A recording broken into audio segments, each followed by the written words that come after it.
You are listening to a free version of the Majority Report with Sam Steeder.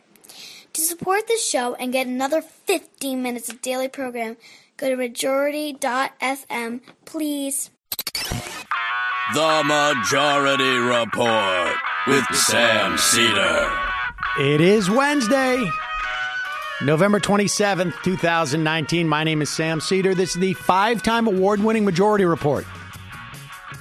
We're broadcasting live steps from the industrially ravaged Gowanus Canal in the heartland of America.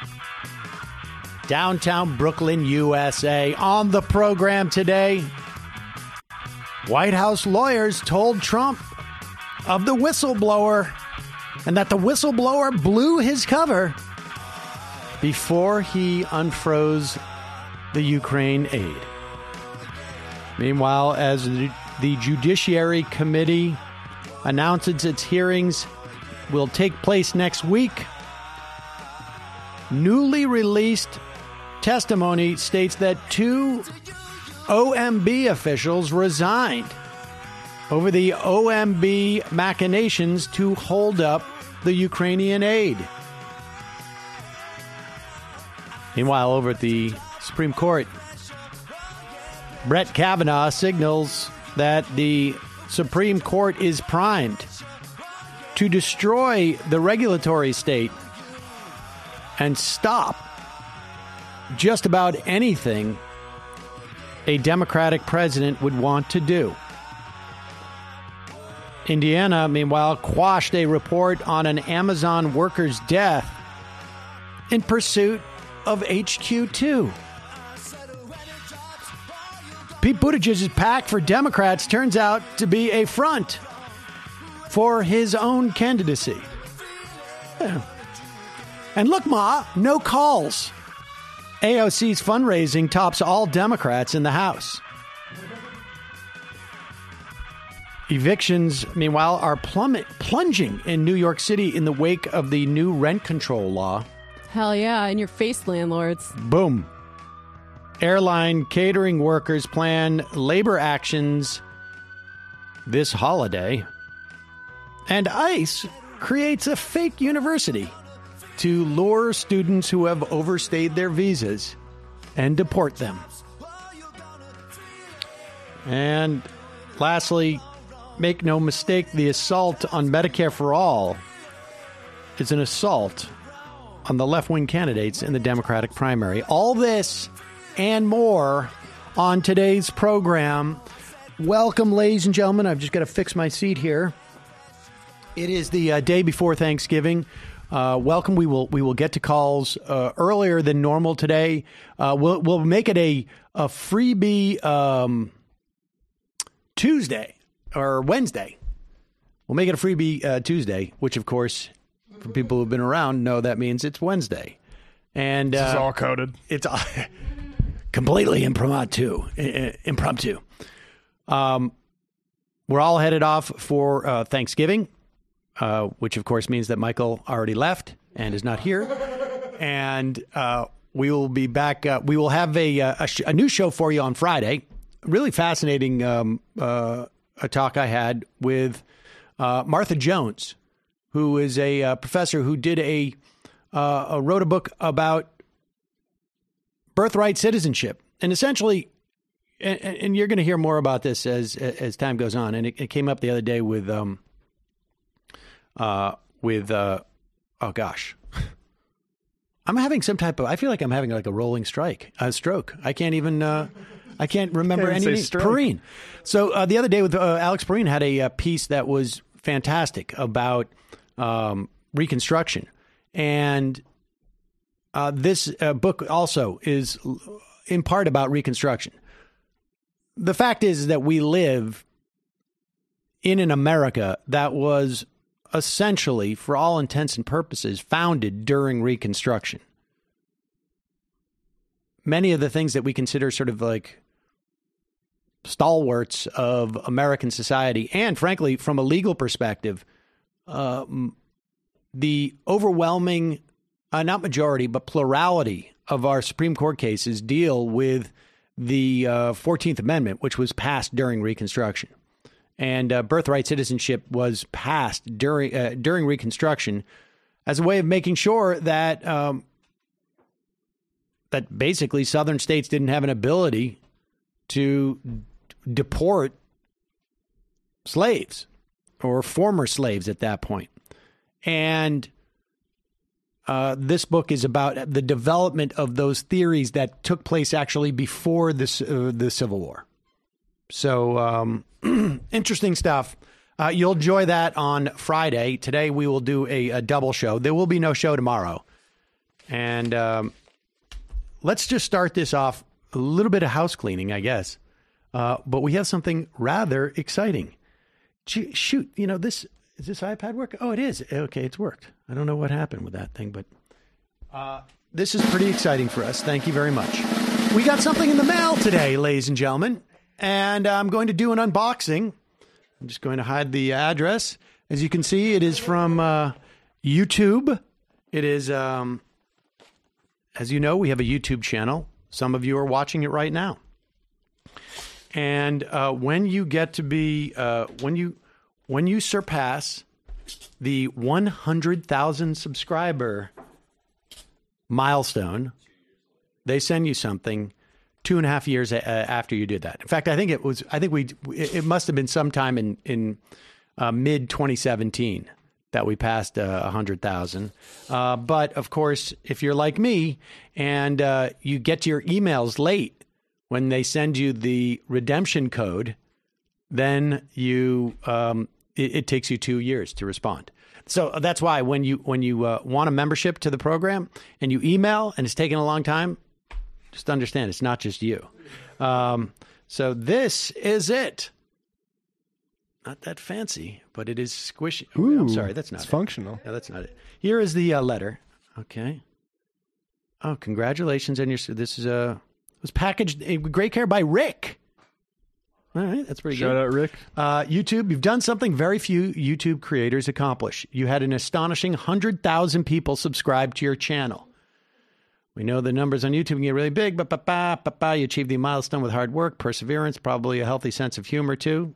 You've accomplished can't be taken away from you, and we'd like to recognize you with the hardware, the Silver Creator Award. You don't know your rewards. You do it because you have a drive to and congratulations. Apathetic steamrolling. Apathetic steamrolling. And also Susan Wojcicki, I can't pronounce her last name. She met with Ruben, I think. Yeah. Oh, she meet with Dave Rubin? I think she did. She didn't meet with us, but here it is, ladies and gentlemen. Well, this is kind of fancy. Holy cow, look at that. There it is, ladies and gentlemen. Wow. Damn. A little bit late. We are actually now at over 700,000 subscribers. So we'll be getting 6 more of those. Supposedly, but I know. I think they don't give you anything until you get to a million, I think. But this gives me an opportunity to thank all of you, not just those of you who watch on YouTube, but all of you who watch on YouTube or listen to the live show or listen to the podcast. It is the support that you have given me and given the show and given everybody who works on this program for years has been really stunning to me. And, I'm not particularly good at showing appreciation on a regular basis. I think some other hosts do that better than I do, but I want you to know that I do feel that for you, and know that I have a tremendous opportunity that you've given me, and I take it very seriously, and I feel a big responsibility to you guys. I ran into a viewer at the show, and then I was on Twitter, setting people like Ronald Reagan straight about their misplaced faith in the wrong apples for a cobbler, and all of that is as a function of this program. And so I thank all of you so much and appreciate your support.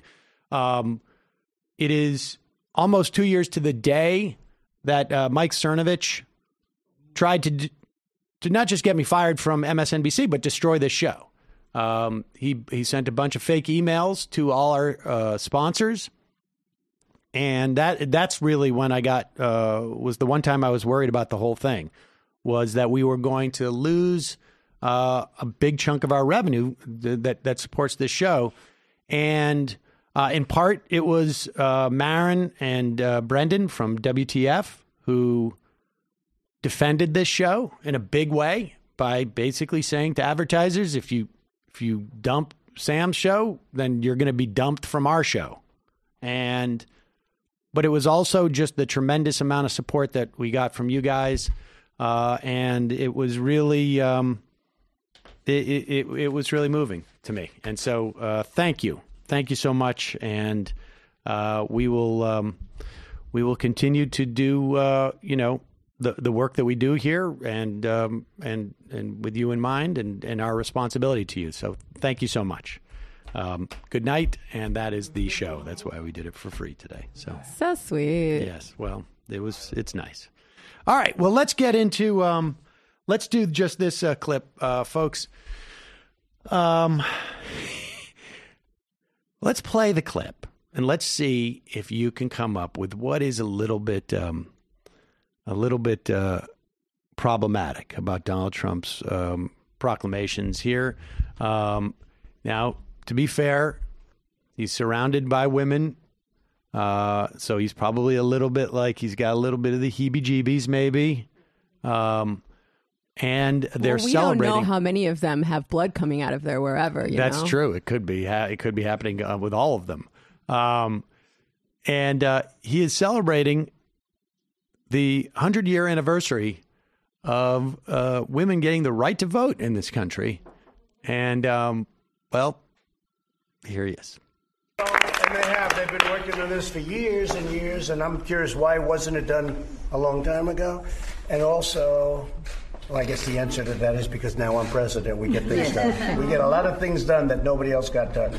But maybe you could say a few words, you'll start her. Oh, I'll be happy. Yeah. Well, one of the reasons I feel like they probably did not get the 100-year anniversary and to mark and celebrate the 100-year anniversary of women's suffrage. Obama's misogyny? No, it could have been. But then, why didn't George W. Bush get it done back then, too? I suspect it is because you usually, to celebrate 100 years anniversary of anything, you generally need to wait 100 years. So, I guess theoretically it could have been done earlier in the year, unless you want to time it when it actually happened during the course of the year. Or maybe he's saying, like, women should have had the vote like 50 years before that. Yeah. Woodrow Wilson was president for like 7 years at that point, sitting on his ass. A lot of people are talking about women's rights to vote these days. It's coming back. Maybe we wouldn't have got involved in World War I had we done it sooner, is all I'm saying. Sorry. His heart was in the right place. This clip is very whimsical. Yes, it's right. Can you just imagine, like, you're sitting there in that Oval Office and you're celebrating this, and he says something that's stupid, and you still have to just be like, yeah, man. Folks, support for today's show comes from my favorite conversation starters that I have on my desk right now. Mova Globes. I've got 2 of them. Mova Globes turn all on their own. You can use it with a bass or in any setting, or without a bass in any setting, in any type of light situation. They have hidden magnets, I guess, that help it turn. It's pretty nuts. I wonder what happens if I do. Look at that. I think they're making each other turn. Oh my God. That's so cool. They have over 40 different designs, including like major works of art, world maps, views of the globe from outer space, views of other planets in outer space. I've mentioned this before, but I feel obligated to say that Saul's favorite is Uranus. Of course, it's my son. Do you know there's bigger ones? than. They have bigger than these? There's 4.5 and 6 inch. Oh, I had no idea. I think, is that 4.5 or is that 6? Is this one the 4? I think so. I don't know. 4.5. This one looks cool too, though. Yeah, that one is super cool. That is one of the antique terrestrial globes, and they have a couple of these. I think that one, I don't know what year that one's from, but they have some 1790. with 4.5. Oh, so they have bigger ones. Oh, cool. But they have globes that have that are antique, and so they don't show, let's say, Antarctica because it didn't exist, or they have routes that were taken by Cook as he traveled the world, or they have one of Mars. Some are available in 8.5. What? Some are available in 8.5 inches. Oh, folks, check it out. And these make for great gifts. And sometimes what happens is you intercept them as gifts and you don't end up giving them as gifts because you want them on your own desk while you're doing your podcast. But they're just in time for the holiday season. Our listeners can get 15% off when you visit movaglobes.com/majority and use the code majority. This is their biggest deal of the year, and it's only valid for a limited time. Usually it's 10% off, right? This is 15% off. So hurry over, movaglobes.com/majority. Use the code majority and get 15% off of your purchase. Check it out, folks. Makes for a great gift. Great gift. Kids, adults, all of it. Globalists, even better. All right. The first thing, this is the most important thing that I have to tell you today. We have talked about this in the past. It's come up over the past year or two. We may not have paid as much attention to it then as we would have, because it was unclear where essentially the fifth vote on the court was on this. But a year ago, a little more than a year and a half ago, there was a case in the Supreme Court, Gundy versus the United States. And it was a case essentially asking whether federal law delegates too much authority to the Justice Department to determine whether sex offenders need to register with the government. Here's how essentially our government functions. When Congress passes a law, whether it's one that deals with just, let's say the EPA, for instance. When Congress passes a law like the Clean Water Act, Congress could say, the EPA needs to regulate the following 1,000 chemicals that cannot be in water supplies and have to be at a certain percentage of the water to be deemed safe. Now, the problem with that, I think, is self-evident. Like, Congress would have to go through, that would be a very, tedious law for Congress to spend its time writing. The other is that 6 months later, you may find a half a dozen other chemicals that are dangerous. So instead, what Congress does is say, we empower the EPA to keep our waters safe. And the way that they determine this is if they find anything that causes health concerns above a reasonable limit or inconsistent with the existing, they set some parameters. This is called delegation. And for about, I think it was a year or so in the 1930s, the court decided, or was following a doctrine of non-delegation, that Congress did not have the ability to delegate this authority to the executive branch in the form of these executive agencies.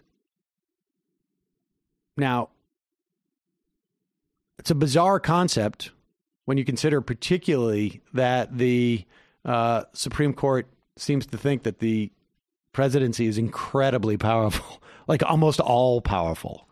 But put that aside for a moment. We're talking about 85 years of settled administrative law in this country. I mean, really, in some respects, constitutional law. So last June, there was this case, Gundy versus United States. All four Republican colleagues, or I should say justices, who were on the court at that time. There was only four because Kavanaugh did not participate in the Gundy case because he was not a member of the Supreme Court at the time. They all basically agreed that they wanted to limit Congress's ability to delegate this authority to an agency to make out the details.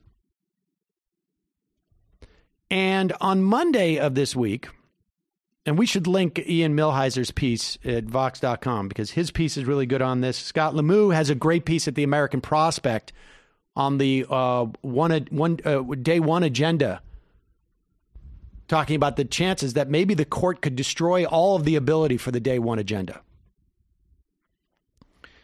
So on Monday, the Supreme Court announced it would not hear another case, Paul v. United States, which was almost identical to Gundy. However, Kavanaugh released an opinion explaining why he thought the court should not hear it. And his opinion praises Gorsuch's effort in writing the dissent in Gundy. And according to Ian Millhiser, Kavanaugh's Paul opinion suggests he would restrict federal power even more than Gorsuch would. If you know anybody who follows this stuff, their hair is on fire right now.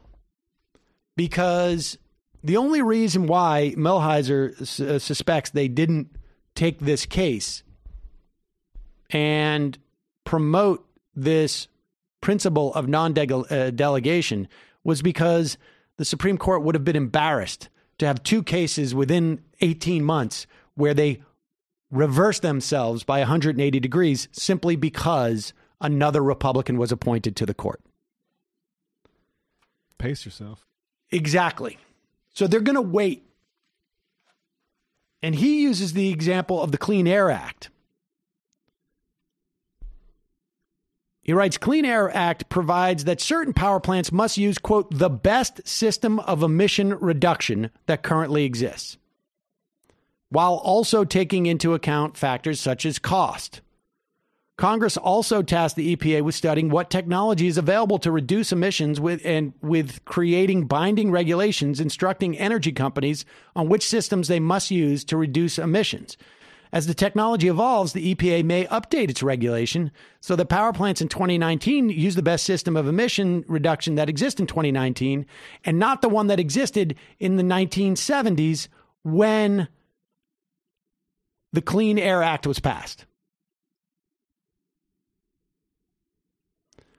He writes that non-delegation is the idea that the Constitution imposes limits, potentially very strict limits, on Congress's power to give regulatory authority to federal agencies.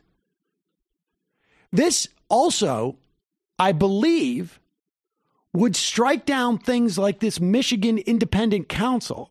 Now, it may be different because it's a independent committee to do redistricting. Now, it may be different because that's considered state authority, but if it's federal elections, I'm not sure, frankly. It's basically saying that the legislature cannot delegate any authority to do anything, practically, that they won't do themselves. And of course, it would be physically impossible to do this.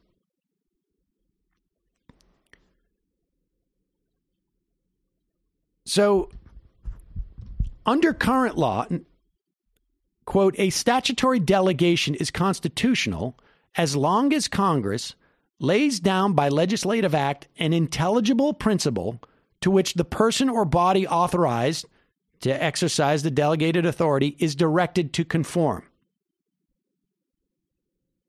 So in other words, it has to explain with sufficient clarity what the agency is supposed to accomplish with its power, right? It's results-based. Keep the water safe. Make sure the newest technology is employed to keep the air safe and clean. Well, Gorsuch wrote that the current law risks, now remember, this has been going on for 85 years. The current law risks giving agencies, quote, unbounded policy choices.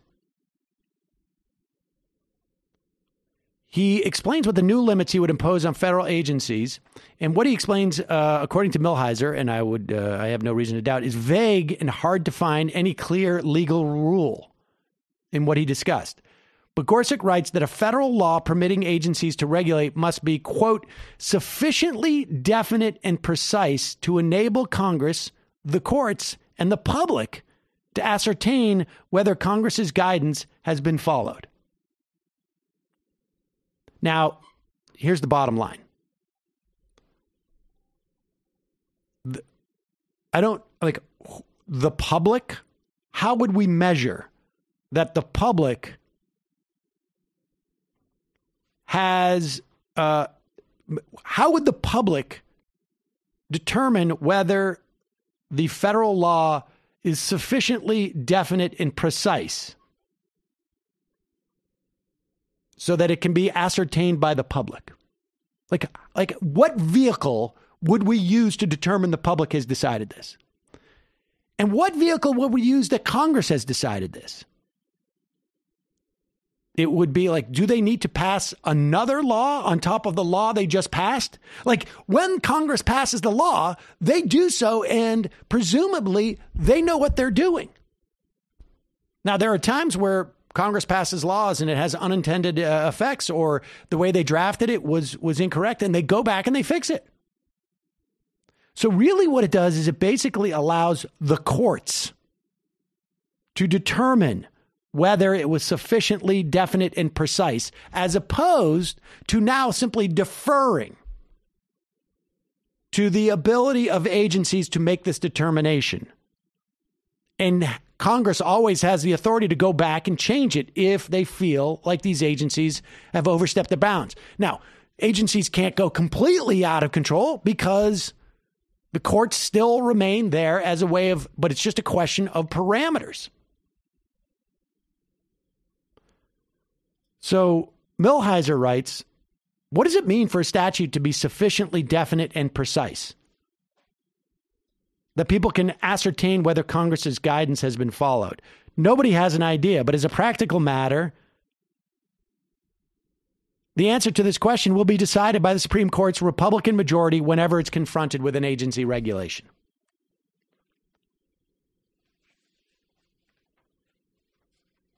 It would essentially give Republican-controlled Supreme Court, which we will have as it stands now, for at least a decade or more. Clarence Thomas is the oldest justice on the right, and he's in his, I think, 70s or early 70s, maybe or late 60s. And unless we pack it or term limit them, I guess that's right. I mean, it's, if you have a Democratic Senate and a Democratic House that is willing to do that, and a president who's willing to do that. Now, the only president that has said that they would do something like that so far, I think is actually Warren. But be that as it may, the only president, or the only presidential candidate. I was going to say, the only president, FDR. He was threatening to pack the courts constantly, and it worked. Well, yes, and they also instituted a pension system that also helped. But be that as it may, that's right. Short of something that's never happened before in the history of the country, or an untimely death, we're looking at this for the next 2 decades.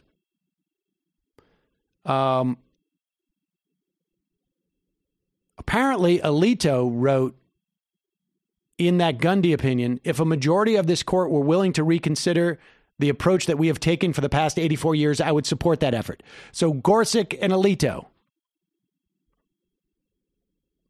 Roberts and Thomas both voted with Gorsuch. So that's at least 4 existing votes to revive the non-delegation doctrine. this, of course, favors Republicans significantly. One is because Democrats tend to support robust regulation. Republicans do not. Second reason, the Supreme Court is controlled by the Republicans. Now, in practice, what this means is that they will think about what happened with the Section 5 of the Voting Rights Act. It was reauthorized by a Republican-controlled Senate, I think it was, in 2007, and the Democratically controlled House. The whole Voting Rights Act was. Section 5 says that, or said that, like 14 states, more or less, needed to get pre-clearance from the Department of Justice before they made any changes to their voting rights, or their voting, their voting rights, or their voting system, or their election system, whatever it is, anything to do with voting, needed to be first approved by the Department of Justice because of a history of racial discrimination in those states, including two counties in New York. So it's not just southern states. The Supreme Court basically said the only reason why this was reauthorized was because Senate felt intimidated. Didn't want to be seen as racist. So we are going to strike this down because the formula is not right. We do believe the concept of pre-clearance is okay. We just don't think this formula is fair. So we will send it back to Congress to come up with a new formula. That was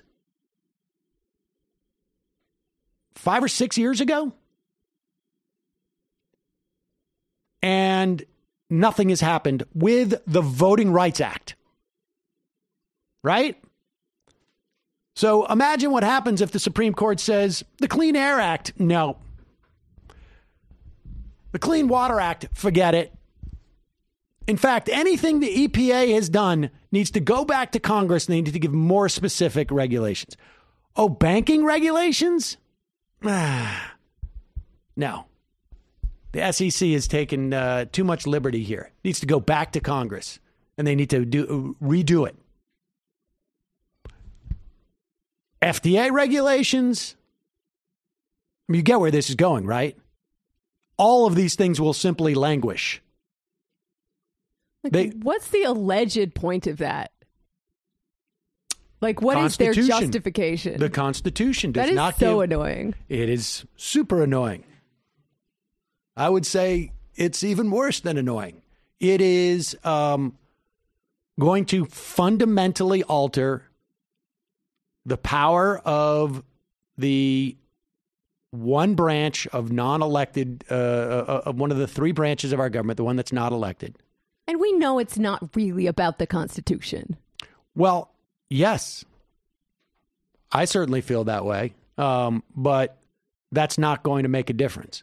I mean, this is a real problem. And this is a case, you know, they're going to wait for a case to come along and they're going to make a determination as to whether they want to wait and see if they get one more justice so that they can come back with a 6-3 decision as opposed to a 5-4 decision and make John Roberts feel like he is just calling balls and strikes. Or if they're concerned that they're going to lose those 5 votes, they will take a case like this. And it could come in the next term. It could come after that. But this is a sword of Damocles. I mean, look at all the things that we talked about on that day one agenda. The vast majority of that gone. Because the president can't direct these agencies to emphasize one part of the law or another, because the law would be deemed, if they were so inclined by the Supreme Court, to be insufficiently precise. It's a big deal. It's a big deal. And just mark this down, folks, because one day we're going to have, I don't know who it'll be, Ian Millhiser or someone else, who will come on and say, yeah, we're now in an era that is almost unprecedented in this country, but for, I think it was 8 months in 1935 or something. All right, Brett Kavanaugh's liver, it's your time to shine. Exactly. And by shine, I mean send him to an early grave. well. It'd be nice if we could figure out something about what was said in the closed session about his debts. Does that just disappear forever? That disappears. I think I saw there was I think there's a book that is suggesting that Kennedy really lobbied hard for Kavanaugh, and during that period is when his debts were paid off.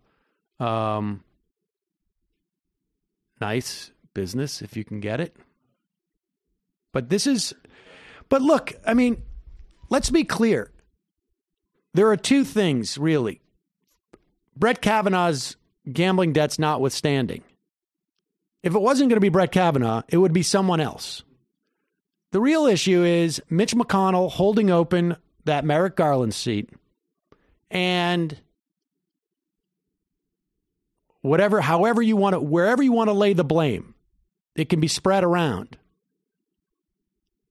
But Democrats, the lefts, whoever's failure it is to make the voters appreciate the importance of the Supreme Court and allowing Donald Trump to fill that seat. Never mind the fact that he's filled over 1/4 of the circuit court level of federal judges, all with lifetime appointments. It'd be nice to see Obama talk about that. It would be, except for Obama would have to acknowledge his abject failure at seeing the relevance of filling at least those seats on the federal judiciary. And I know about obstruction, folks, but in real time, you can go back and see activists, and I have no doubt that we talked about it on this program, complain that Obama was not sending nominations quick enough to the Senate when we controlled the Senate. Thanks, Obama. They were lackadaisical about it. And in real time, even before they nominated a justice, there was calls for Obama to nominate a justice for which there would be some measure of political price if Mitch McConnell obstructed. Right? Like, there was no constituency who were like,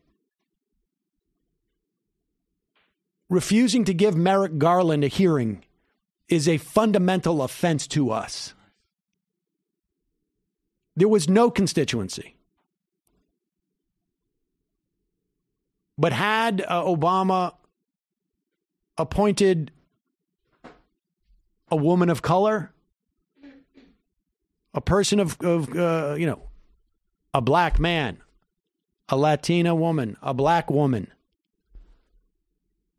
a Latina man, an Asian man, an Asian woman, someone who would have had a provided at the very least a measure of diversity on the court and represented a breakthrough for a community in this country. There was, and it's impossible to provide a counterfactual, but a better chance that you would have a political issue. And this is nothing I'm saying is profound or original or even retroactive. It was something that we were saying in the moment at the time. Plenty of people were. And so Obama's never going to bring this up because it points to one of his most significant failures. Just from a pure, catching and fielding perspective. Yeah, he needs to get off his high horse. Yes, but I think that's the trouble with guys on a high horse. You can't reach them. They're too high up. The other thing I want to briefly talk about, and I was going to take calls, but I've been just going on. That stuff is very important. On your way back to Thanksgiving, all right, we'll talk about this in a bit, but let me tell you what I'm seeing right now. There is a full court press to do two things that reinforce each other. One is to push the narrative that Trump's reelection is, a real possibility, which is true. But it's being tied in to this notion of Medicare for all is somehow going to sink the Democrats. And that is a sort of a bank shot way of saying you got to vote for Biden, or you got to vote for Buttigieg, or from Mike Bloomberg's perspective, when he does his third party race, if it's a run, if it's against a Warren or a Bernie Sanders, it's justified to save America. That's what's going on right now. Do not buy into it. The idea that people would be voting against Medicare for all, forget about it. Make Donald Trump argue on policy and Democrats will win. I don't care what the policy is. I mean, make policy the issue that Republicans think they're going to win on, and Democrats will win. Every moment Donald Trump has to make a critique of policy is a win for Democrats. I don't care what the policy is. I mean, you could come out and say, we propose, and Jamie will enjoy this, we propose expropriation of every private dwelling over the size of 6 apartments in the country as a Democratic plank, and making Donald Trump argue against that will hurt Donald Trump. He does not want to argue policy. Now, I know there'll be a ton of outside expenditures, and they'll all be talking about, Bernie Sanders wants to get rid of private insurance. Elizabeth Warren wants to get rid of private insurance. I'm telling you, this race is going to be about Donald Trump. It's got to come out of Donald Trump's mouths to make a difference. And we're seeing, here's the one that's really ridiculous. Bring up the calculator. I'm sorry, folks. They voted Democratic. Now they support Trump. Okay, so just the headline itself, like, oh, geez, there's a net loss from 2016. They're going to vote for Trump, and they had never voted for Trump before, except for, no, that's not what it is. Midterm victories in Pennsylvania, Michigan, and Wisconsin gave Democrats hope of retaking the Rust Belt battleground states that handed the presidency to Donald J. Trump in 2016. Yet, the midterms might not mean as much for Democratic presidential candidates as the party might think. I don't know what the party thinks. You ready for this? Nearly 2/3 of voters in 6 battleground states who voted for Trump in 2016, but for Democratic congressional candidates in 2018, say they intend to vote for Trump again. In other words, there's an easier way of saying this. It appears like Trump has lost 1/3 of the people who voted for Democratic congressional candidates in 2018. Now, look, we all know, because we've talked about it ad nauseum on this program, the reason why Democrats won in 2018 was not because of these people who voted for Trump and then voted for Democrats. It was because more people came out at a record level to vote for Democrats. More people came out to vote on a record level for Republicans on an off-year election. It's just that even more came out for the Democrats.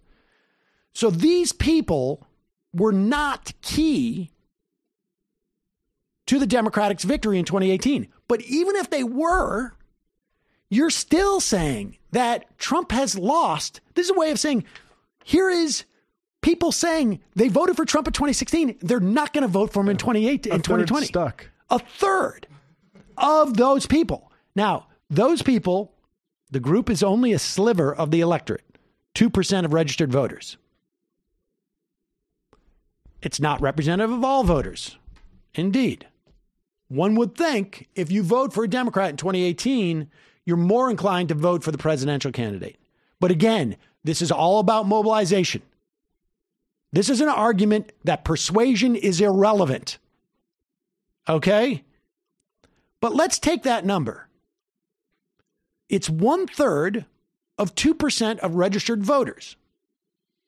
Okay, now, I don't have the figures as to who that represents in 2018 because it's a different electorate pool. But we can tell you this, that in Pennsylvania, 2,970,733 voted for Trump in 2016. Oh, God. Are we doing math right now? Well, we have a calculator. 2,970,333. We need to know what 0.066 of those people will do in 2018, right? 2%. This is all back of the envelope stuff, but this is 2% of registered voters, and 2/3 of them are going to vote for Trump again. So it's 1/3 are not going to vote for Trump. So 1/3 of 2%, 0.066. So multiply that times 0.066. Nope, you got to do multiplication. You got to go back one. No, just go. Yeah, okay. It's not our strong suit. No, this is not. Times 0.066 equals 196,000 people. Hillary Clinton lost by 44,000 votes in Pennsylvania. Now, my point isn't to say that the Democratic candidate is going to win Pennsylvania by 150,000 votes. My point is to say is that, like, this is a very weird framing for this piece of data. If you wanted to make the argument that there's a lot of voters that indicate, get the sense that they want divided government, that's one thing. But the idea that this is framed as like, there's a very tenuous margin here. Well, of course, everyone knows that.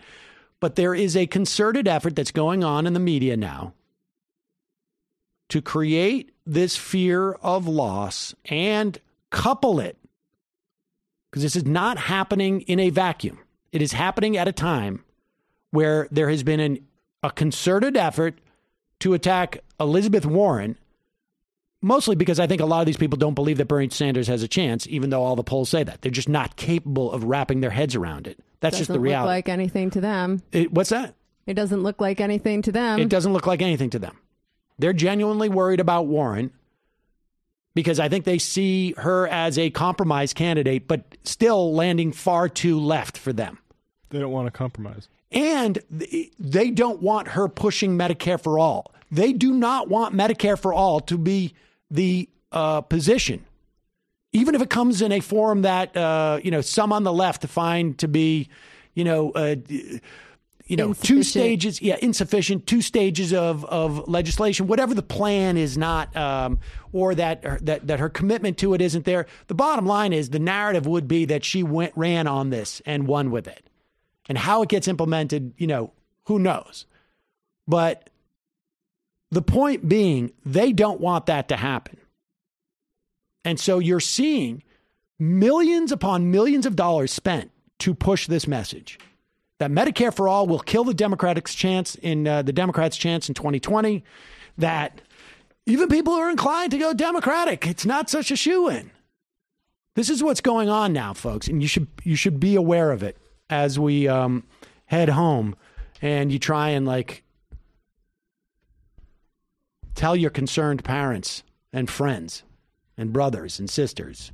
Yeah, it's so dumb because Medicare for all is not unpopular at all. I mean, it varies from poll to poll, but this one from American Barometer says that 70% of Americans support Medicare for all. A lot of it is a function of how it's asked. A lot of it is a function of the Democratic primary. You've seen Democrats attacking it, and the media is attacking it.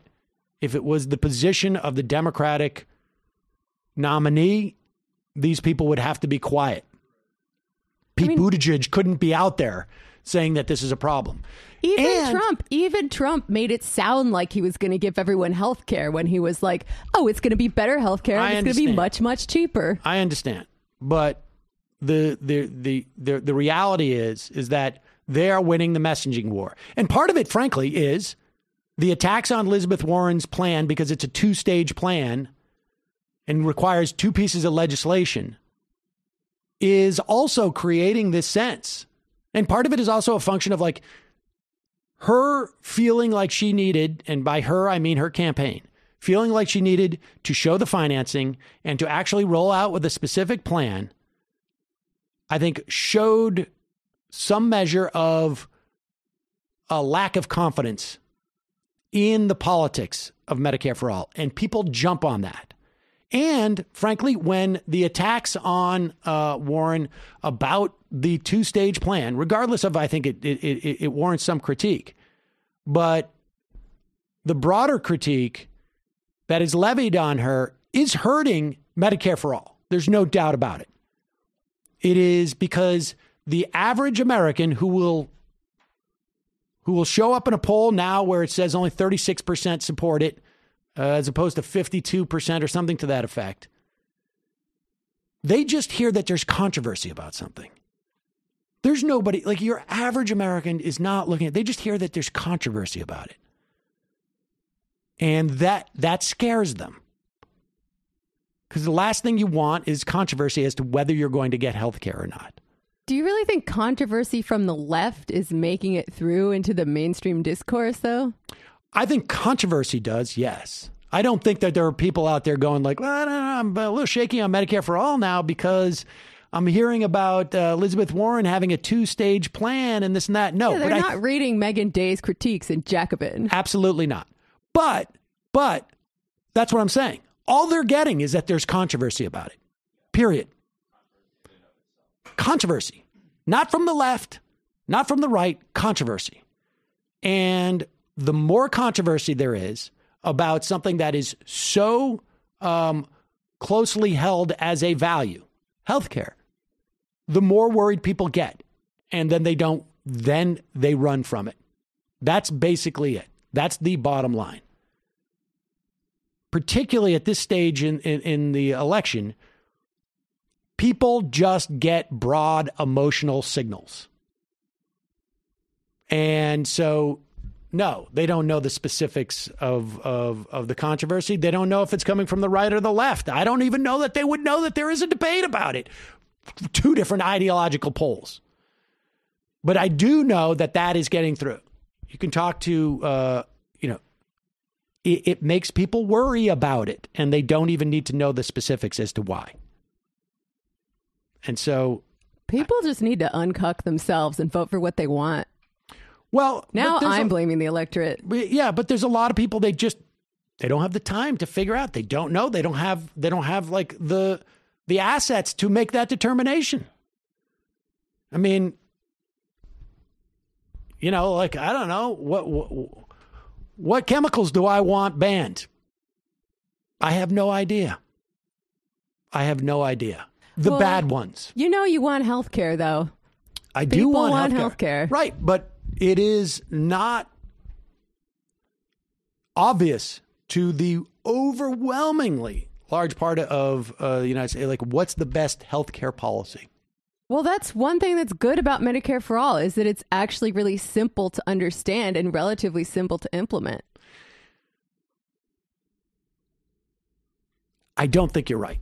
I think that if you sat down with somebody, you could explain it to them. But I think from an American's, average person's perspective, like they understand, like, yes, could I get free health care? I like that. But then wait a second, I'm going to lose my health care? Wait a second. How am I going to get free health care? Oh, you're going to lose your health care. Oh, maybe this sounds too good to be true. That's the way that goes. And then those people who want a Democrat to win go like, this seems like, we're having this argument about health care. How about we don't have an argument about health care and we just win? That's the way the mentality goes. And we don't necessarily like it or whatnot. But I think like to ignore that reality, I think we do so at our own peril. Let's go to the phones. Calling from a 847 area code. Who's this? Where are you calling from? Hey, it's Josh from Chicago. Josh from Chicago. What's on your mind, Josh? I wanted to talk about two things and also get your advice. The annual family Thanksgiving stuff, about how to talk to your more neoliberal family members. But first, I want to pick up on something that John was talking about yesterday. There was a new poll that came out today in New Hampshire, I think yesterday night, that showed Bernie at 26%, Buttigieg at 22%, and then everyone else pretty far behind. And to me, I think the one thing that John didn't talk about that I think, to me, is consistent looking at these polls, and you guys have sort of mentioned it, is that the problem with Buttigieg and Warren and a lot of these other people's support is that the less diverse support you have, the less strong your base is going to be. And I think what might end up happening in a lot of these states is that Warren, Buttigieg, and maybe even Harris, even though she's at 3%, they might end up splitting a lot of their vote, and it's going to be easier for Bernie to get up on top for some of these states. I mean, look, I think especially because Buttigieg's support does not polls, seem to be very strong. These polls are all over the place, but I've seen plenty of polls that show Buttigieg has the most diverse support of anybody short of black folks. Now, in Iowa and New Hampshire, it's not going to make that much of a difference. South Carolina, in Nevada, it's different, and maybe in these later states. But who knows what happens if Buttigieg comes in second or first in one of those two states? I mean, I think the thing is that, I guess what I'm trying to say is, like, it's diverse might be the wrong term. I think a lot of these upper class white people, that support isn't very sturdy. Buttigieg, in the polls that I saw, Buttigieg, the non-college educated and college educated support that Buttigieg had was almost exactly equal. Yeah, but are they committed to? I mean, I don't know. This isn't the same. I mean, we saw in that Iowa poll, 71% were committed strongly to supporting Bernie. I guess what I'm saying is, how strongly are these people committed? It seems to jump around. Like Warren seemed to have a stretch where she was strong. Right. I guess my point is that, like, you know, you can get too caught up in the polls at this point. I mean, I agree. And I think people should keep phone banking and do less poll watching. But just like an observation, I think Bernie does have very sturdy support that can grow. I guess what I'm saying. And well, I agree. I agree that he has his support has a floor that nobody else's has. From the beginning, though, it's also clear that he has one of the lowest ceilings, at least in terms of polling, than anybody else. But that ceiling is sufficient, I think, to win the nomination. So, we'll see. I mean, I think, like, because we know that so much this sentiment is out there. And frankly, this is completely the most predictable thing in the world. In fact, I think I said it in that debate I had with Jimmy Dore. I remember the feeling when Bill Clinton won and looking around the room and everybody's going like, oh, thank God. And just thinking like, ugh, really? Like, I mean, I'm glad Bush is gone too, but really? And that is the feeling that people have after these things. And so their desire to have somebody they're convinced is going to win is paramount. And so what happens in these early states is huge and probably even more determinative than it has been in other years. Yeah, I mean, I agree. I mean, I guess what polls are saying that Buttigieg has such diverse support? Oh, I don't know. I mean, I saw it yesterday. There was one. I mean, they're all around.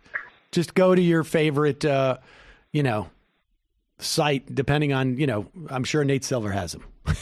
The ones that show his support is diverse. I mean, he has very, very, very tiny black support. But frankly, the only person who has strong black support is Biden. And then Bernie has decent. And then nobody else has black support. And he has very strong Latino support, though. Yeah. I mean, I guess my other question is, you do your annual how to talk to your family members. I have family members in my extended family who really like Pete and who also will send me articles where they're like, it's interesting that Thomas Friedman likes Michael Bloomberg. Maybe you should give this a read. How do I talk to these people? Because I feel like it's almost harder to talk to them than it is like conservative people I know. I think you talk to them about electability. I think you say, like, look, Pete Buttigieg is never going to get black support. And without black support, real passionate black support, the Democrats will lose. Period. End of story. Michael Bloomberg, same problem. These are not controversial positions. They are that you can show them facts, and then you can show them you can show them numbers, and then you can show them reasons why. I would say for people like that, I would keep it all about non-ideological things. All right, great. And just show them the polls, and then you just say, and then the argument is like, well, then why not Biden? And you go like, would you hire Joe Biden to do? Would you let Joe Biden carry around, like, if there's somebody's just had a baby, like, how long would you allow Joe Biden to carry on that baby without feeling a little bit nervous? Like, that's the way I would express that.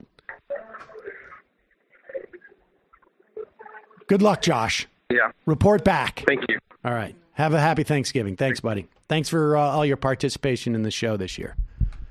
Much appreciated. And thank you for dry cleaning the shirt. Calling from a 484 area code. Who's this? Where are you calling from? 484? Hi, is this me? Yes, it is. Hi, is this me? Yes, it is. Hey, Sam, how you doing? Good. How's it going? Who's this? Long time fan.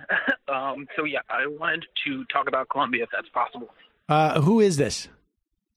My name is Cody. I'm calling from PA. Cody from PA. What's on your mind? Colombia. Yeah. So right now there are general strikes actually going on throughout the country. This is all happening against the backdrop of President Álvaro Uribe. He was a former president, and he's on trial now, essentially for a litany of crimes. The current president, Duque, is pretty much seen as a puppet of Uribe, and people are pretty much fed up. I have family members starting to post all over the place about what's been going on. It's unfortunate, but there's like looting going on. But the post I'm seeing about the looting is like people stealing food. And I'm also seeing police looting, and they're stealing flat screen TVs. It's just a really bad situation, and I would have really appreciated it if you could just like put that out there to your audience and maybe get them involved. I know there's about 1.5 million Colombians in the tri-state. So, it's just it's a powder keg. It's right. Duque is like known as pretty much the Colombian Bolsonaro, and we all know how much we love that guy. So it's tough. It's scary. And I appreciate all the work that you guys do. It's incredible. It's important. And thank you so much. All right. We'll try and pay a little more attention to what's going on there. It's pretty nuts right now. Yeah, things are popping off all over the world. It's kind of inspiring, actually. I mean, the circumstances aren't good, but the resistance is. I couldn't really hear Jamie. Sorry. She was saying it's a little bit inspiring, very inspiring, that the resistance is good. The circumstances are not so great, but the people are popping off a little bit. Well, appreciate the call. Have a happy Thanksgiving. Thanks, Cody. Thanks.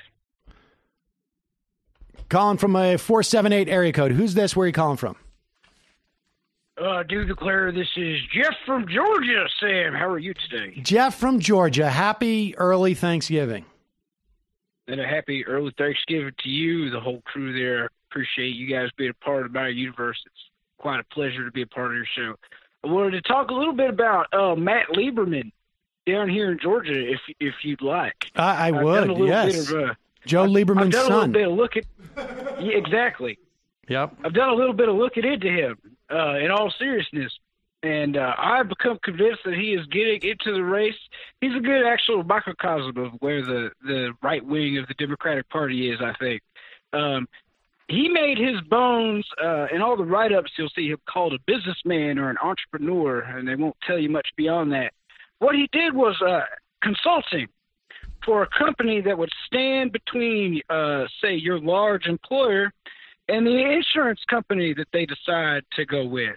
And they'll do all the negotiations for you, and they'll process your systems and get all your shit, set up for you, taking a good bit off the top for themselves, of course, which is an industry, that frankly is a parasite upon a parasite.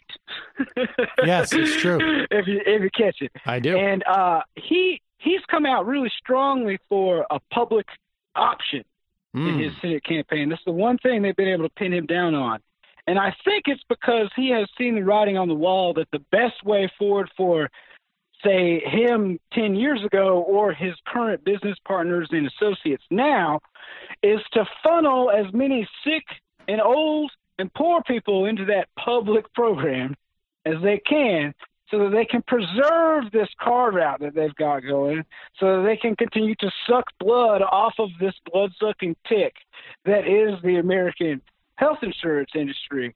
And paradoxically, to me, this is all just more of a reason to support Bernie Sanders than no one else, because this is the kind of obstacle we're going to face on the left in the United States government, particularly in the Senate, which is going to be a huge problem in the coming decades to getting any kind of legislation or substantial change passed. And these states that we're looking at, like Georgia or maybe Texas in the next 10 years, 20 years or so, that might flip to the Democratic Party, these are the kind of Democrats they're going to put up in front of you. Yep. And, beyond what we do about all that, and strong primary challenges, where we can get them, I don't really know what else to do about that. It's actually a pretty grim scenario to think about it. But on the positive side, he does represent a little bit of a shift in that they realize they can't run on everything's fine. Right. Healthcare needs no attention, because that's obviously just not the case. People know that. They get anxious when you talk about healthcare, understandably, but they also know that a lot of that anxiety comes from the fact that they don't actually have a lot of control over their health care. Their employer does, or the government does. It's also why... And if to choose, go ahead. Sorry. Well, support for Medicare-for-all and supporting, candidates who literally just utter the words Medicare-for-all on some level. It forces candidates like Lieberman to shift to the left, to create the rightward parameters of this debate. The further to the left that we can move those rightward parameters, at least within the Democratic Party, the better, right? I mean, this is, we're getting ahead of ourselves a little bit in terms of legislatively, but in terms of like forcing them, their rhetoric at this point, so that the center of where the party is on healthcare moves to the left. There's an argument that Sanders should be out there pushing, genuinely socialized medicine delivery, just to essentially, force the Pete Buttigiegs to land where they were before, which is at Medicare for all. Right. And so it is a good sign that Lieberman's doing that. And we're going to have to go through. We're not going to end up tomorrow where there's a full blown progressive in the, winning the Senate seat in Georgia. It's just not going to happen. No, it's just not going to. No, it's not going to happen. But this is, and that's the reality that we're going to be facing. You're right. We're going to have, if the Democrats take the Senate, short of maybe Maine, all of those votes, and I'm not even sure about Maine. And, we'll see what happens in Colorado. It would be nice if we had Romanoff, but I don't know if that's going to happen. But if the Democrats take the Senate, more than likely, those senators who are elected to help the Democrats take the Senate are going to be the biggest obstacles to this. That's just sort of yes, and they're going to be the need. That's why I want to support Bernie Sanders above all other candidates, even Elizabeth Warren, who I don't think is as bad as some people do, because he's the only one with a vision of massive political mobilization, getting way more people, way more involved in politics than they have been previously. And that is the only force that has a chance of possibly peacefully moving these people where we need to. I know yesterday you hosted a young man on your show who suggested maybe we could motivate them to go in a different way. I don't want to go that way. I really, all joking aside, I don't think that that's not a successful recipe. No, but no, it's not where we need to go. I agree with you, and I think that's the hope with Bernie. I don't know how realistic it is, but certainly I think that hope lies there. And I think it's worth a try. Well, absolutely, I also think I agree. My podcast it's worth listening to, and that I've taken up too much of your time, Sam. Jeff, have a great Thanksgiving. Thanks, man. Happy Thanksgiving, Majority Report. I love you guys. Appreciate you. Happy you calling Thanksgiving, in. Jeff. We love you too. All right, let me take one more call, and then we'll do a couple of these clips, and I'll get back to the calls. Calling from a 267 area code. Who's this? Where are you calling from? 267. Hello, this is Brad calling from Philadelphia. How are you doing today, Sam? Good. Hi, Brad. What's on your mind? Yeah, I was actually reading through a big document from Reuters today. It was dealing with how judges have been sealing the court documents on public harm cases throughout like all the decades. It was referring to what happened with Remington, what happened with the opioid crisis, what happened with the GM crisis as well.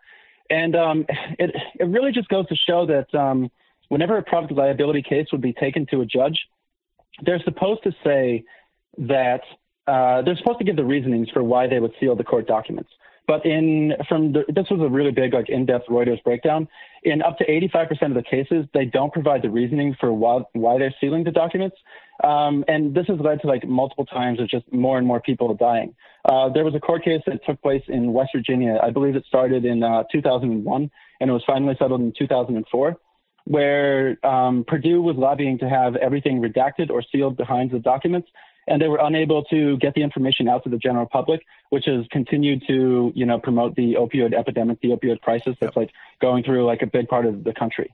And like it's like a 32-minute article that I've been reading today, through the Reuters piece. But it's really just damning how we've allowed like not only large corporations it's damning how we've allowed large corporations to get behind their team of legal entities and just seal all of these documents. That way the people, can't have the information. Have you heard many things about this? I mean, I'm sure. Well, yes. In fact, the Remington one, I would encourage you to go back. I don't know when it was. Maybe we can pull it up. But the Remington one, you're talking about the faulty trigger firing? Yes.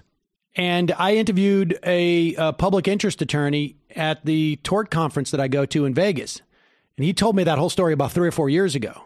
And how, at the very least, like there was a man who was involved in a case, and his son, I think, died, and he went through a case where he got a settlement, and they solved it.